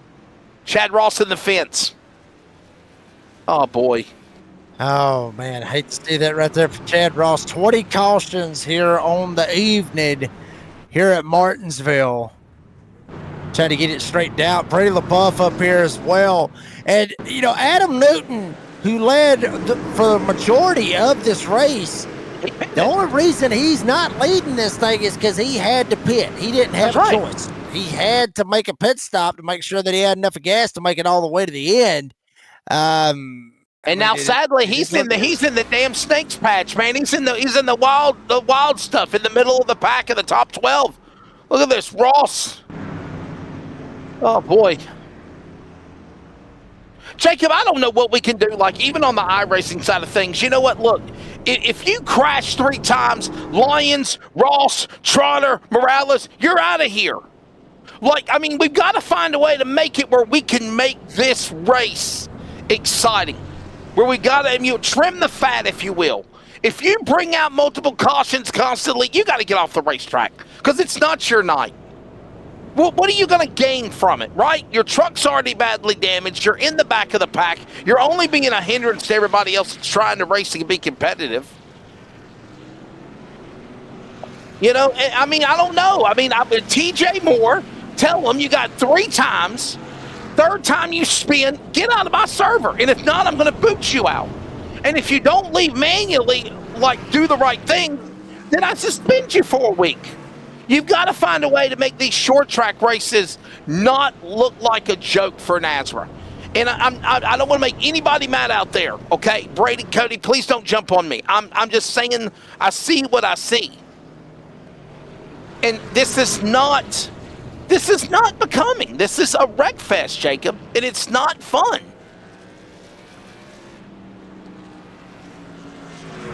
Yeah, I mean, I agree with you 100% on that. I mean, you know, but I mean, it is what it is. I mean, you know, we've seen it. Look. We saw this when we went to Bristol. We saw it when we went to, when we see it at Martinsville. We see this at these short tracks. By the way, thank you very much to Lucas Lyons. He actually said out there on the live chat, he actually just sent me a message. The driver that I was referring to about the green white checkers for every single race, Carl Edwards. It was Landon Castle. Okay, Carl Edwards had a comment too. So. Yeah. I'm sure he had a very good comment about that. I would love to see that, but I don't know. And also heard the very first driver got DQ'd. So we already got a driver that's got DQ'd from the race here this evening. There you go. Who got disqualified? I believe it might have been Chad Ross. Wow. No, I mean, I guess if you get too many cautions on your own and wreck points, damage points, you do get black flags. So or a meatball flag as they call it. All right, guys, heading to the end of stage 3, 53 to go, back underway here at Martinsville. Come on, guys, race, but let's get this thing done. Brady LaBeouf would absolutely love for it to go green or, throw it, caution to the wind and have it all around. Adam Newton trying to fire back. Remember, he led a majority of this race before he had to make that pit stop. So Adam Newton trying to fight through the whole field. Pit on lap 125. Him and Luke Smith, Kermit the Frog did as well. But here you go, Bulldog. Adam Newton got Tyler Goodwin behind him. He's trying to go after Cole Larson right here off turn 4. Well, Adam Newton did get around 4 or 5 spots. He's now climbed his way back into the top 10 and sees daylight. Looking at now Larson working single file. Finally, things calm down as they work through turn 3 here at Martinsville, heading off 4.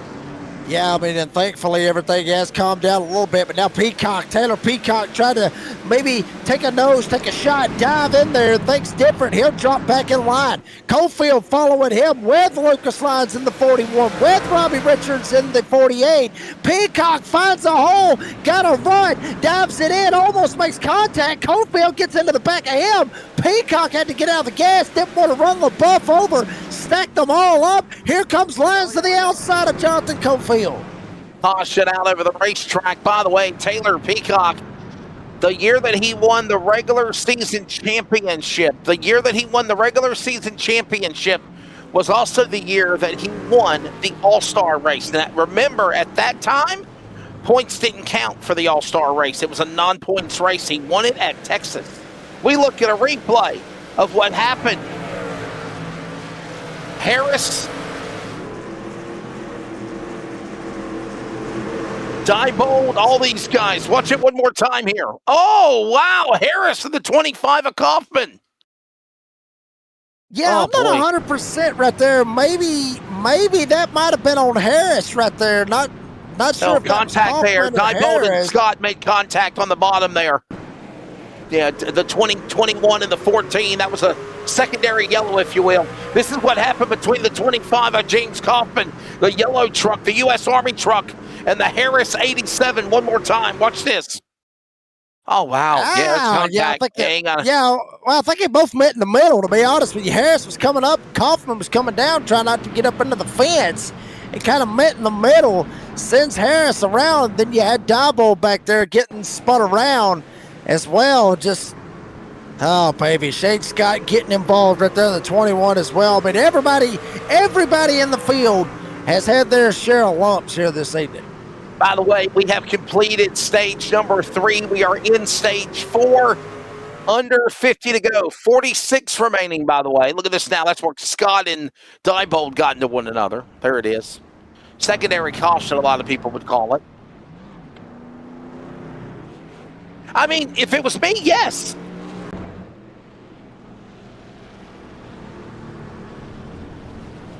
Listen, I announce all over, but I do dirt races, right? And I used to do a lot of dirt late model races. And dirt racing and fast track and ultimate had a 3-spin rule. Now, I know reality is different than virtual or iRacing, but you can still try to mimic the same thing. And the rule was 3 unassisted spins, you calls, you're out. 2 with help, 2 unassisted spins, I'm sorry, let me retract. You're up to 3. But if you get 2 unassisted spins, if you spin twice on your own, you get off the racetrack. If there's 3 spins and you have help, then you're parked. Because if you spin 3 times in a race, and mind you, real races are like 40, 50 lap features, not a 200 lap race like iRacing is right now, you're done. There's no way you're going to get out of the hole that you're in. We're coming back to green. Ready to settle it. 44 to go. I like covering short track racing for NASRA. I love Martinsville. I love Bristol. I love Richmond. I love Dover. But Jacob, they got to find a way to get a handle of not making these short track races be wreck fests. And it takes the fun away from what this race is.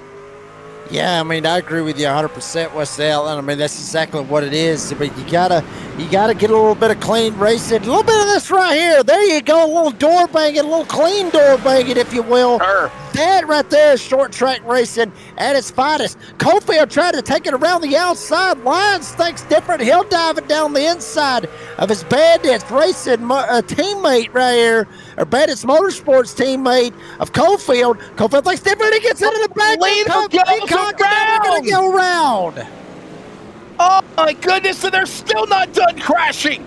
Mesa, Trotter, oh man, Hagen, Kaufman, Diebold again.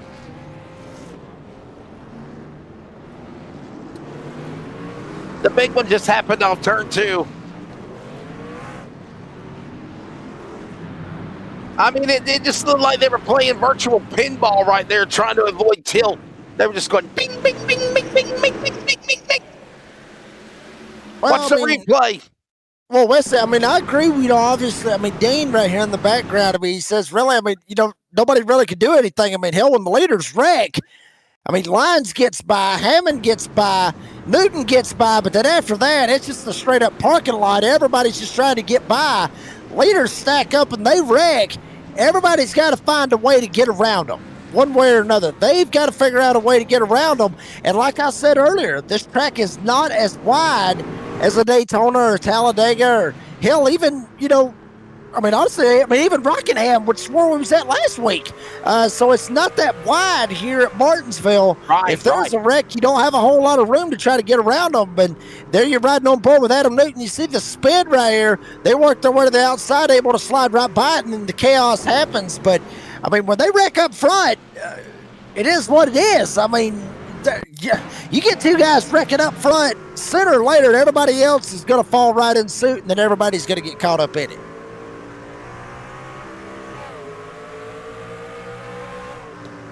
Another look at it. This is on board with Raw Mesa.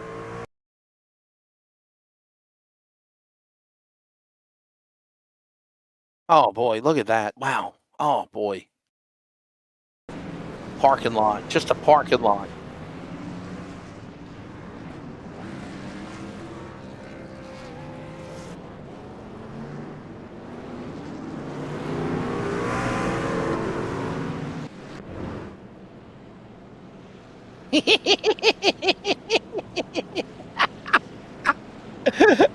I need to start doing some behind the mic during the race while I'm at it. I need to start doing this. Think about it. I'll send you the audio file. I'll send you. So yeah, if you won't, I mean, that God Almighty, wow, Oh man, unbelievable. I love it. I love it. Jacob's Dean's in stitches right now. He's like, I'm tired of this shit. I'm sorry. I shouldn't have said that, everybody. I'm sorry. I'm sorry. I just quoted what he said. We're back. We're back to green, everybody. Under 40 to go. I'm going to get in trouble. I'm sorry. Everybody, I apologize for... Oh, look out. We're wrecking again. Oh, no. Put Buzzy on the camera. I want to see his face right now. I wouldn't. Oh. Look at Buzzy. Buzzy's like, yeah. Buddy, what did you drop something, Buzzy? What did you do? It's like he's chasing a cat or something on the floor, Jacob. It's like something happened right there with Buzzy. Let's see what happened right here. Post Poppers instant replay. See Jeffrey Johnson Jr. dives down to the inside. LaBeouf right there behind him as well. What happened? Holidaddy up top. There's Triple J. You see Barnett. He gets sideways. Then he gets straightened out. Buzzy trying to get around him. And then there it is right there. Buzzy trying to get around Barnett. Then he also had, I believe it was Peacock and Johnson to his inside. Buzzy nowhere to go. Head on the inside retaining wall. Hey, Buzzy, it's the broadcast booth. We'll bring you back in here real quick. We saw you looking on the floor. What, did you drop something? Did something fall? What happened? Oh, no, I'm looking down at my dog and my cat.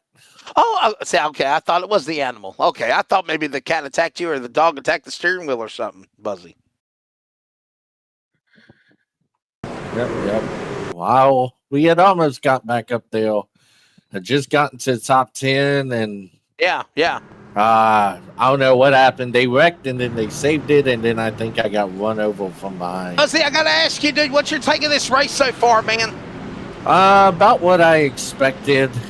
You know, we were cracking jokes between our group about what the over-under on cautions were going to be. I think we said about 15 to 20, so I think we're at the... Yeah, we're 23 now. 23, yep, okay. Jacob, you got anything for Buzzy before we go back to green?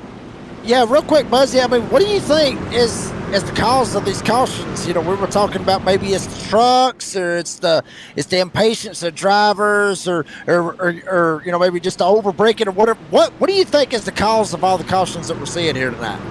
Yeah, it's just the same. It's drivers just wanting to get up there and avoid all the wrecks, so they're just trying to get in as far as they can go up the road, and they're just being way too aggressive. Wow. Well, Buzzy, thanks for your time, man. Good luck the rest of the way as we go back to green. Thank you. That's the Nighthawk Racing entry. Buzzy Mongo, you hear his take on it. It's not the truck, Jacob. It's just people not being impatient, rushing to get to the front. Well, let me let you in on something. To first win the race, you must first finish, and you aren't going to win the race on the first lap, guys. And Diebold has crashed for the 10th time. Wow. Oh, boy. Somebody said this is horrible. Breaking points. There's breaking points. People just... Watch this again. Did it get in? Yeah, look at this. Somebody got into him. Oh, no. Come on now. He's fighting for that spot. Whoa, wait a minute. Cofield, the defending champion, spun in front of him. And then the Taco Bell dog got created. Then Lily got created. Dilivo got involved. Wow.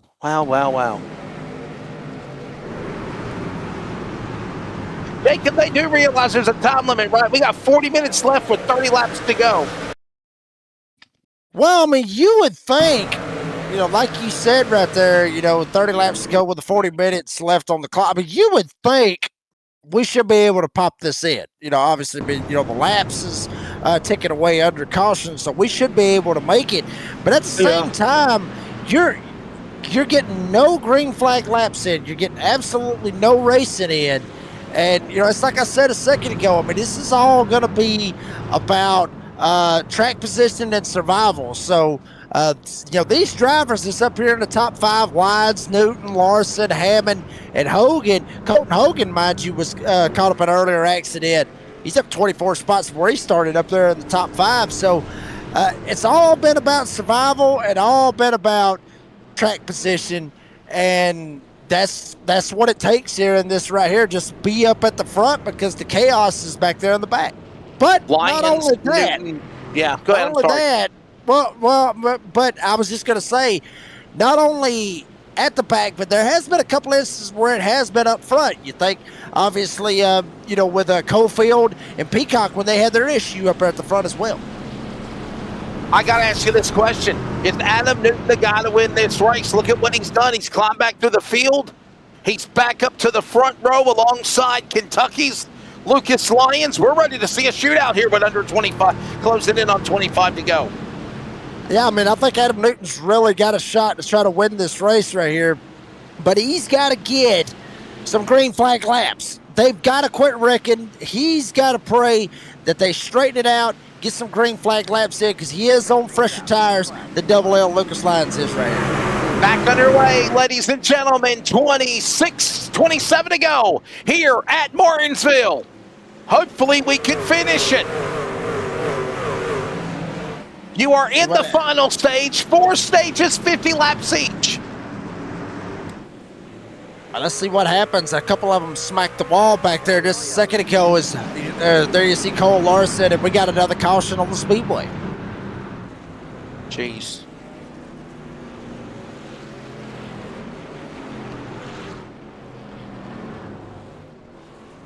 We got Ryan DeLaveau. We've got Dial and Cofield.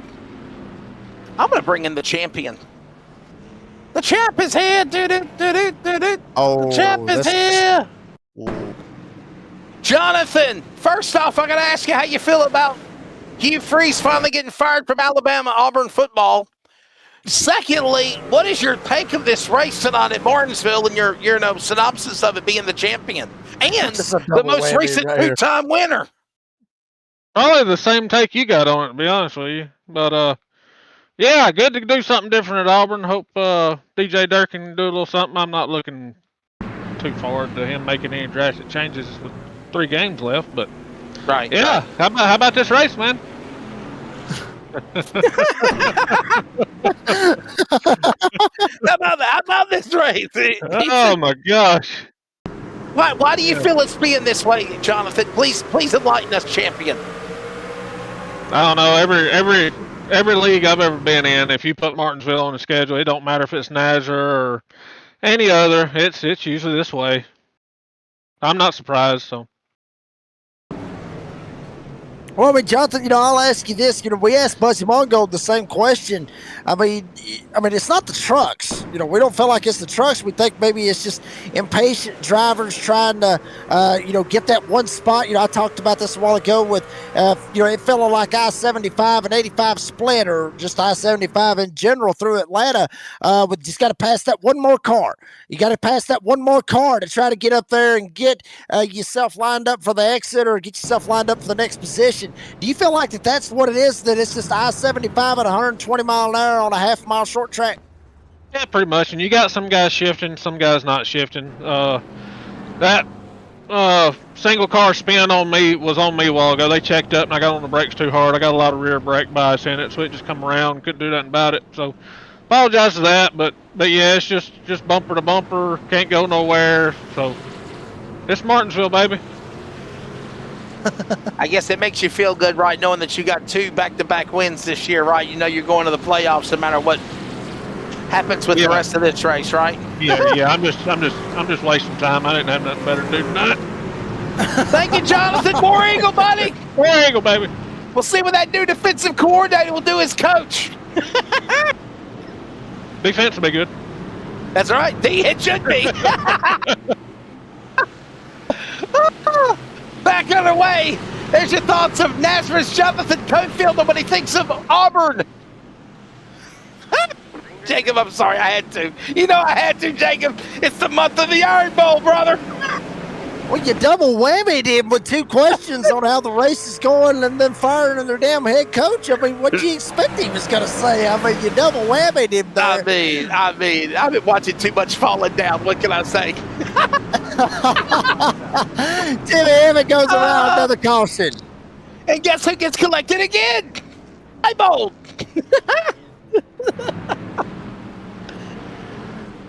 Oh, my goodness.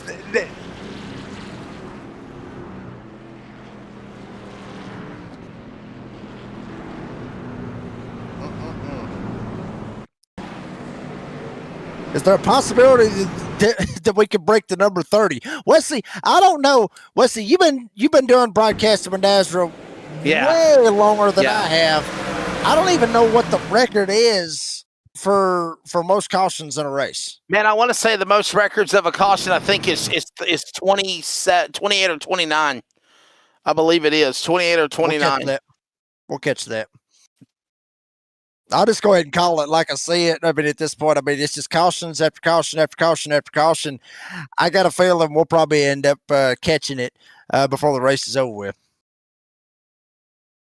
You think we're going to catch the end of it? We better not catch the end of it. It ain't my fault. We're part of it. We're broadcasting the damn thing.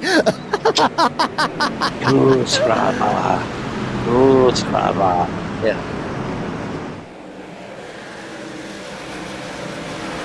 Scares me. Very wide. Hey, by the way, do you realize I got to get up at 4 o'clock in the morning for NASCAR Australia now? Do you? Oh my God, how am I going to pull it off? What is it called? Here's the thing, Wesley. Dean doesn't care. Dean doesn't care. They don't have that damn daylight savings time over there in Australia. They don't care. Yes, they do. Yeah, they do. Yeah, they do. Yeah, we do. What do they do? What are you talking about, Jacob? Yes. Oh, I thought they didn't do that. Don't you remember the race we missed back in the summer by Dean for an hour because he got his camera clock backwards? Oh, Remember? I forgot about that. Yes. Yeah. Okay. Forgot about that. My bad. See, but I got Jacob. I got shafted, right? I do this NASRA Australia. I commit to it. It used to be at 6 o'clock. Midway through the summer, it became 5 a.m. Daylight savings time happens in America. Now I got to get up at 4 o'clock in the morning. I ain't even going to go to bed. I got another broadcast coming up at the top of the hour. I did. We have to discuss it. We're going to have a daylight savings time contract negotiation next year. A pay raise for that. We're back to green, everybody. Under, closing in on 20 to go. There is under 20 to go here. Oh. Well, we forgot about our question. Yeah, we're back under caution. There it is, 27. The caution. Oh, wow. Dan Hagen goes around. My goodness. Hey, we need to take a break and thank Premier Racing Setups as we are under 20 to go. So let's find out what happened to the Hagen truck. I think he lost it on his own.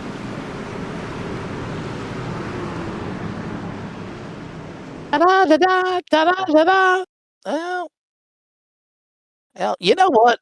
I wouldn't even throw a caution. I wouldn't even throw a yellow flag for that, Jacob. I wouldn't even throw a caution for that. Let him throw it. We got to take a break, everybody. Premier Racing Setups, under 20 to go. We're back in a moment. Stay with us. Martinsville, caution.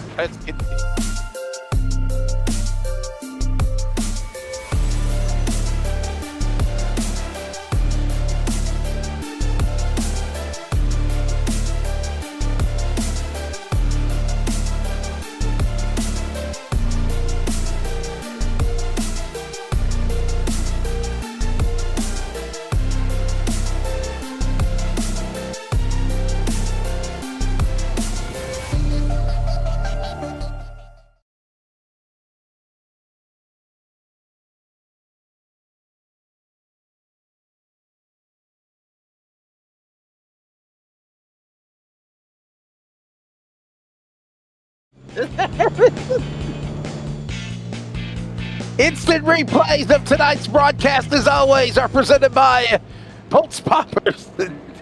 Jacob is laughing his ass off right now. I know he is. Jacob, are you there?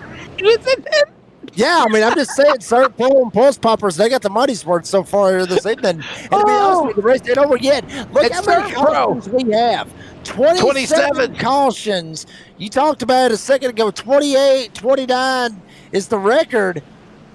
That right there, 106 laps for caution. We've ran more laps under caution like y'all were talking about than we have under green. Hey, and by the way, guess what track had 29 cautions for NASRA? Take a guess. Oh, don't tell me it was Martinsville. No. Bristol. It was Bristol. Yeah, I can see it. It was Bristol. It had to be another damn half mile, though, right? It had to be a half-mile track, but it was. It was Bristol. Bowman Gray Stadium. I don't think we've ever ran on Bowman Gray Stadium before. Yeah, let's do it again. I know they had the Clash at the Coliseum, and they had a lot of cautions at that in that All-Star race. But here we go, ladies and gentlemen, ready to go back to green. By the way, 11 to go, 28 minutes remaining on the clock. I think we're going to get this thing finished in time. But can we finish it? Oh, no, we're wrecking Hogan. Trouble, and then chill. Schroeder around, caution out again. Oh no! Hogan's heroes, I see nothing. I know nothing. He did something though, man. Colton Hogan into the fence. Watch this again. Boy, Jacob, how happy is he knowing? You know what I would do? If I was one of these guys that have already got wins this year, Jacob, I would exit the server. If I was a guy that won one of the races this season, I'd be like, you know what? I ain't putting up with this. I just can't take this no more. Goodbye. Because I've won. I'm going to the playoffs. Jonathan Cofield talked about it just a second ago. I mean, and I agree with him on that. I mean, he didn't have anything better to do. Screw it. Let's get out here and let's run a race tonight. Let's just get out here and let's just see what happens. Maybe something changes. But, I mean, if it ain't your night, like you said, you already got a win. You already locked yourself into the playoffs. And you're not running up in the top 5. I mean, Adam Newton, he's still got a shot to try to win this damn thing. But, if you haven't, if you've won a race, yeah, park it at this point. I mean, but, it is what it is. But, oh, baby, I got a feeling Brady LaBeouf and the Big Dogs is going to have a whole lot to say about this race when it is all said and done.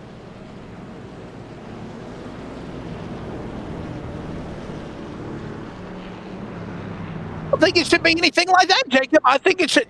Dean, I wouldn't even do that. I would point blank say, guys, I'm telling you right now, I've got your number marked. If I count how many times you're involved in an accident and you are 2 or 3 or more, you get off the racetrack.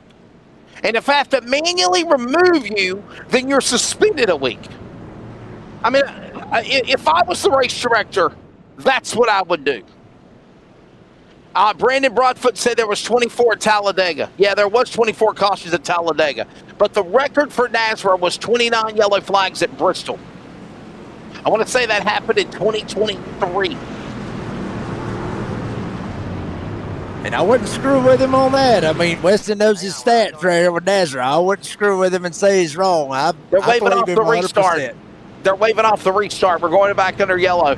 Yeah, 29 cautions in 2023 at Bristol. And it was with the trucks. By the way, don't forget the NASRA Cup Series returns this Wednesday night. And the NASRA Cups trucks. Don't forget also about the endurance race next Tuesday night. We'll bring that to you, Jacob, myself, and Dean. And the Kings of Talladega is around the corner. Jacob, tell everybody about it. Thanksgiving week. Yeah, baby, that's going to be a good one. Cannot wait to get to the King of Talladega. 20 days. That ends up working out. Week of Thanksgiving. And it's like you said, we've already heard from Brady LaBeouf. It will not be scheduled during the Iron Bowl, thank God. So you, Jonathan Cofield, will get to kick back. Obviously, Brady LaBeouf, obviously from Tuscaloosa, Alabama. Now we'll obviously be checking it out as well. And big thing about this, think about this, Wesley.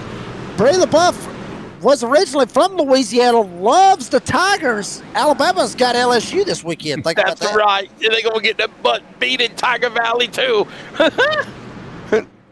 Back to racing, Alabama.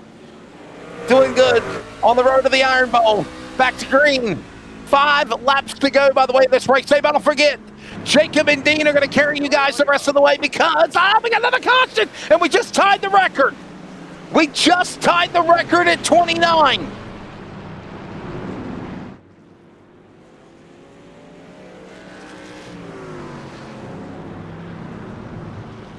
It out, suss around in 80. Damage on the Kansas driver. Oh, man. I'm telling you, I said we was going to catch it. I got a feeling we may end up passing it before it's all said and done, to be honest with you. See what happened to Suss right here. If maybe he got tagged in the back end. Yes, he did. 29 caution flags, ladies and gentlemen. 29 cautions. And you just set your fate for overtime here as well. We are tied with the most cautions at 29. If we get one more yellow flag this night, this all-star race will be the record cautions of NASRA of 30.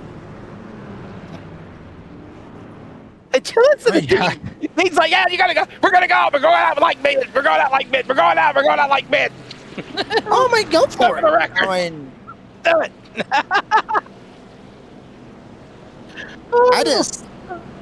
This is why.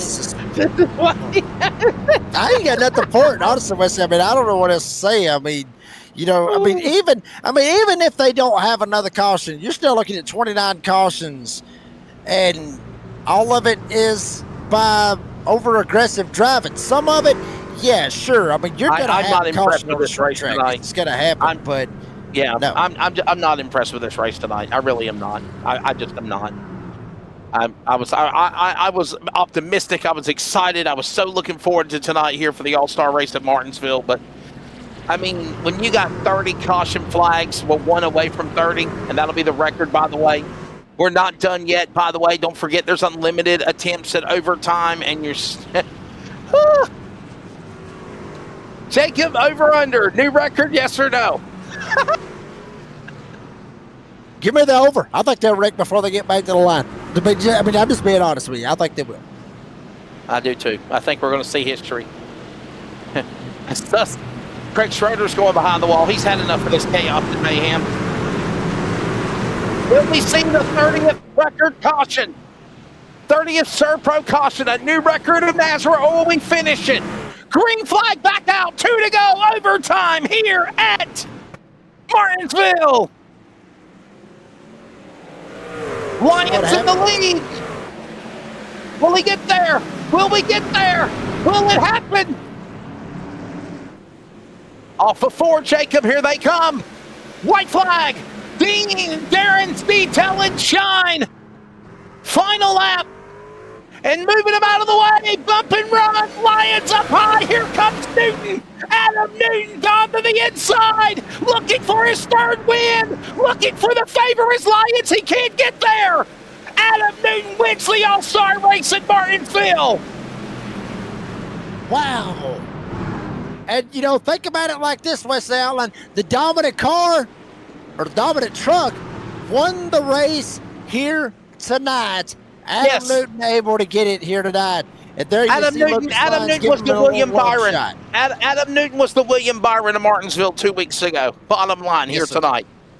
Yes, sir. And he wins the A's Lawn and Landscaping All-Star 200. Adam Newton, by the way, 3rd win this year. He's the only driver with 3 wins. He had 2.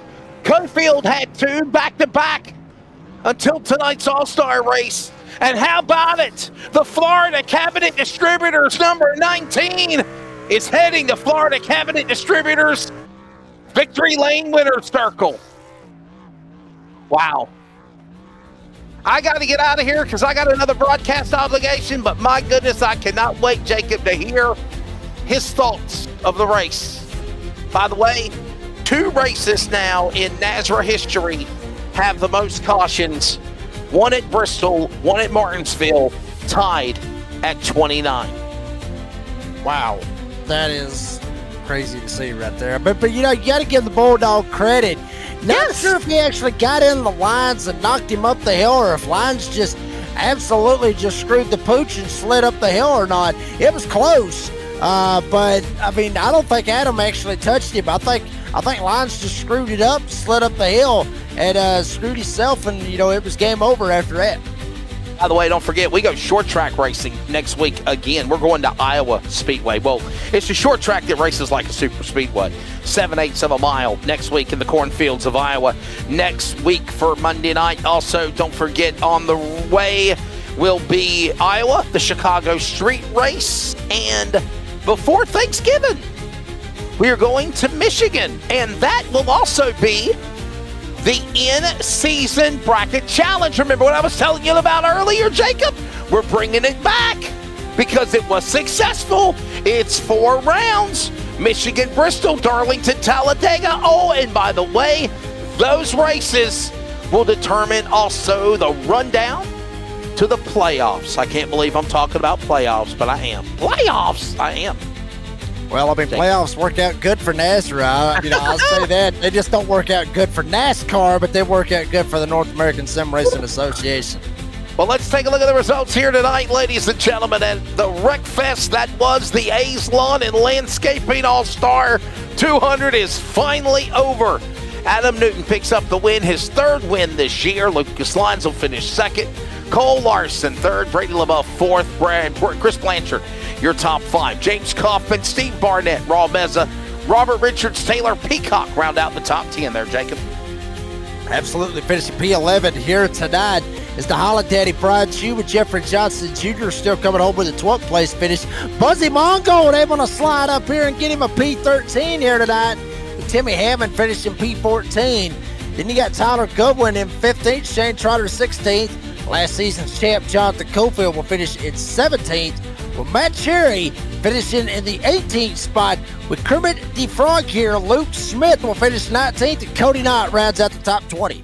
Well, your top 20, when it's all said and done, you're going to see the guys of Joshua Suss, followed by Roger Diebold, Dan Hagan in the event, by the way.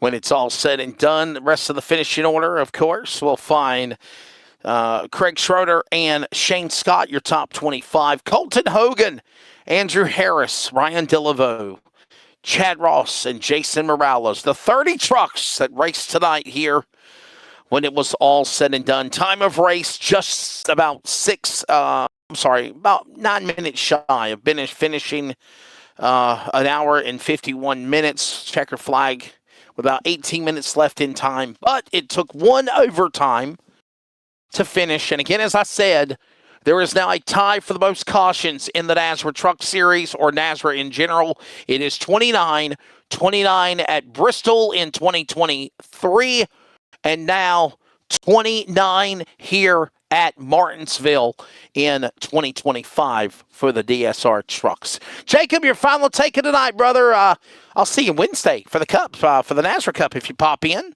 NASRA Cops trucks on Friday, and of course, if not, next week I'll see you at Iowa, sir. Your take of tonight. Probably feel like I did. There's his thoughts, everybody. I'll be honest with you. I mean, I don't really have any good thoughts about it. I mean, there was some good short track racing. We did see some door banging, saw some good stuff, but I mean, the cautions, Adam Newton, he was the dominant truck here tonight. He was able to overcome, make a last lap pass, get around Lucas Lyons and get the win. But the bad part about it is, you talked about it, with a record 29 cautions. That is not a record that you want to have. That is not a record that you want to show.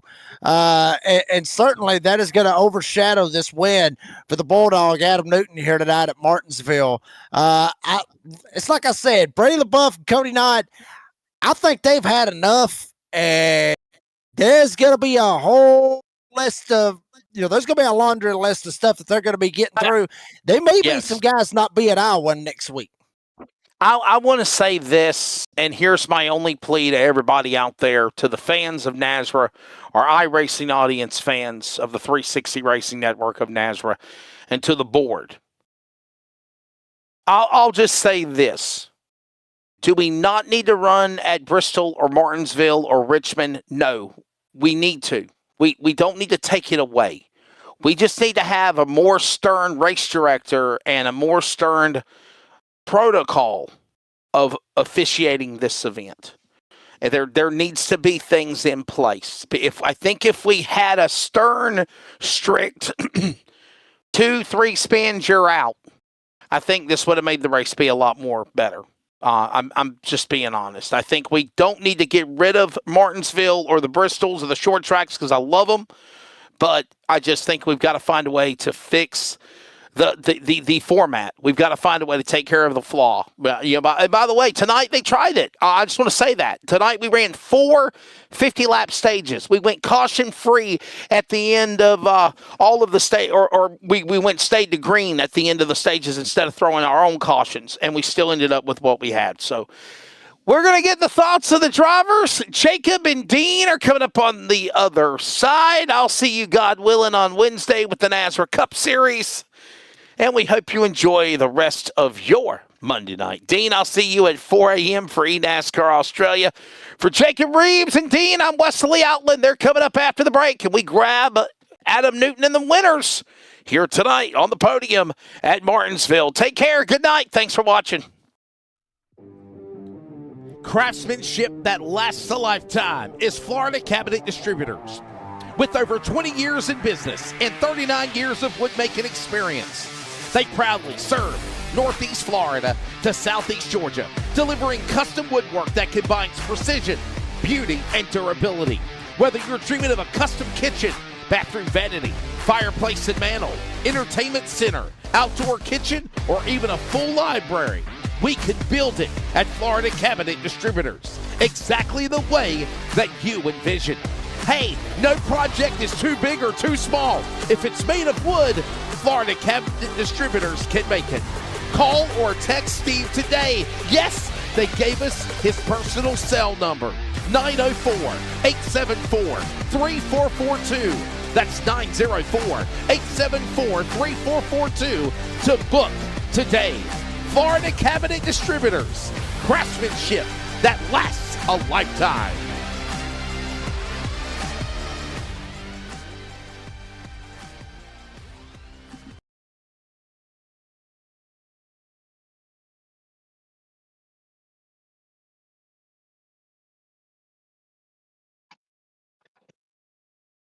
And we are back here at Martinsville. What was a long one here tonight for the A's Long Landscaping 200 All-Star Race here at Martinsville. But when it was all said and done, the Bulldog, Adam Newton, comes home with the win. Adam, buddy, congratulations on the win. Tell us about your race, because at one point we saw you up at the front. You were the dominant one, and then you had to pit. You didn't have a damn choice. You had to go down. You had to get tires, had to get gas and everything. What was it like to drive that 19 back up to the front? Really wasn't that bad. I mean, I think I'm the only truck with 0 incidents in the race. But, I mean, I was very neutral. I was telling Lucas and Cole, I mean, once I figured my brake biased out, it was smooth sailing. I had a really good truck. You know, Adam, I mean, obviously you come home with the win here tonight. It's going to definitely help you out. Big, obviously, with your third win, I believe it is, on the season. Make sure I correct myself, because if I end up getting that wrong, it's going to be very, very bad for me. But, you know, I mean, yeah, I mean, absolutely, your third win of the season. Are we feeling like this could be the Bulldogs' year to finally? I mean, granted, I mean, we ain't even made it to the damn playoffs yet. I get it. We ain't even made it to the playoffs yet. But still, do we feel like this is the Bulldogs' year, coming out here with 3 wins here very early on in the season? I definitely have confidence, but you never can count your chickens before they hatch in this league. That's a real early statement, because we saw what happened to Cole Hendrickson last season and a couple other guys. So yeah, I like the momentum, but I'm not going there just yet. Sounds like a plan for the Bulldog. Adam Newton and Florida Cabinet Distributors, Victor Lane with the Florida Cabinet Distributors. Toyota gets the win. Adam, buddy, appreciate your time. Congratulations on the win. And as always, thank your sponsors. Any shout outs? Well, first and foremost, this is Mike and my family.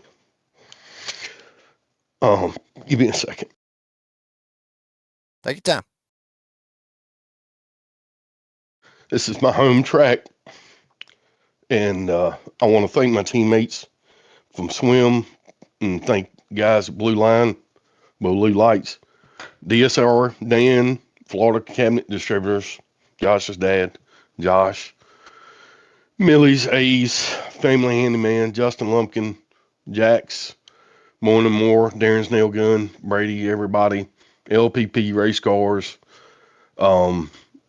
Mama June's. They've, had similar situation. And thank y'all. And Lumpkin, Choo Choo, Thomas couldn't be here tonight, Stires, Nate. Yeah, there's a lot of people who makes this happen. The Bulldog, Adam Newton, hometown win.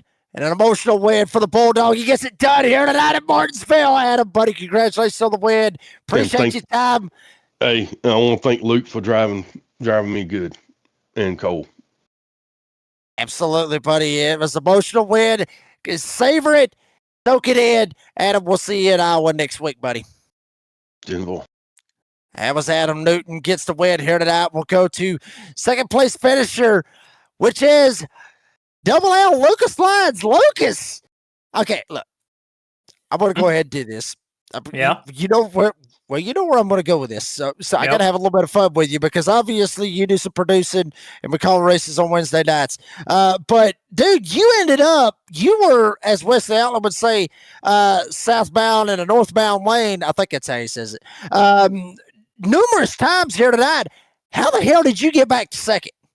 Well, sometimes I actually feel like I'm driving south on a northbound lane, and but honestly, I just try to stay out of trouble. I know I had that self spin. My headset actually died in the middle of the race, so I couldn't hear what my tires were doing. I downshifted and just cooked it off of turn 4 and spun out.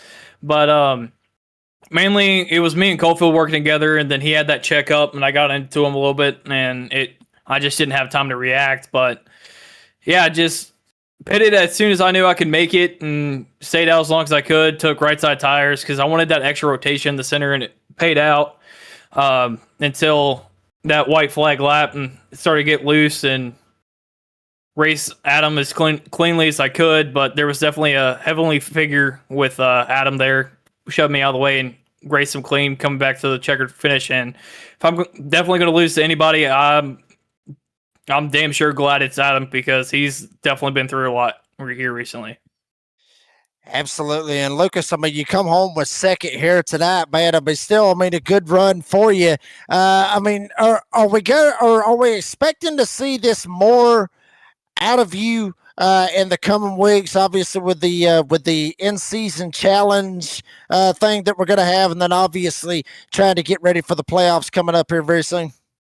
I hope so. Most of the time when I start the season out hot like I did last season, I kind of fall off towards the end.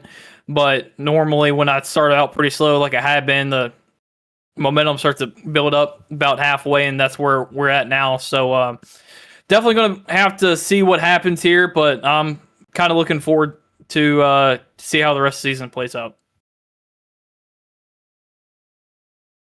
Double L Lucas Slides, buddy, you come home with a P2 here tonight. Congratulations on P2. Appreciate your time. And as always, before we let you go, thank your sponsors and any shout outs. Well, first off, this is my first race, actually repping myself for a change. I'm trying to start a 3D printing business. As of right now, I've been doing number plates. And surprisingly, I have had a bunch of offers, commissions of plates. So I first off want to say thanks to everybody who's been supporting that. L3D, Lions 3D Design is the full name of it. Coalfield Asphalt Refinishing, Southeast Tutoring, Honor Home Loan, Scotty Oliver Racing, and Top Tier Apparel. And again, just a hell of a drive from Adam tonight. He led a bunch of laps, and I'm really glad that he got the win here tonight. Absolutely. Lucas Lyons comes home with the P2 here this evening. Lucas, I'm sorry, buddy. Appreciate your time. Congratulations on P2. We'll see you at Iowa next week. That was Double L Lucas Lyons comes home with P2. Sorry about that, folks. I'm actually trying to get my microphone set up because we're getting ready to record an episode for the Door Bang and Download here very, very shortly. That's going to be a good one. Go to P3, which is the young Cole Larson, not Kyle Larson, but Cole Larson, the youngster, obviously won the Clash earlier this year. And oh, buddy, you come out here with a podium here tonight at Martinsville. Tell us about your race, because it was a wild one from start to finish. Yeah, I started P11, made my way up to top 5. And then I had to pit, and then I had to pit twice because somehow my tires ended up getting unchecked. So then I had to go all the way to the back, and then made it back up to the top 10 after I got into another mess, and then somehow made it up to the top 5, top 3. And then all those cautions just helped me hold it into the top 3.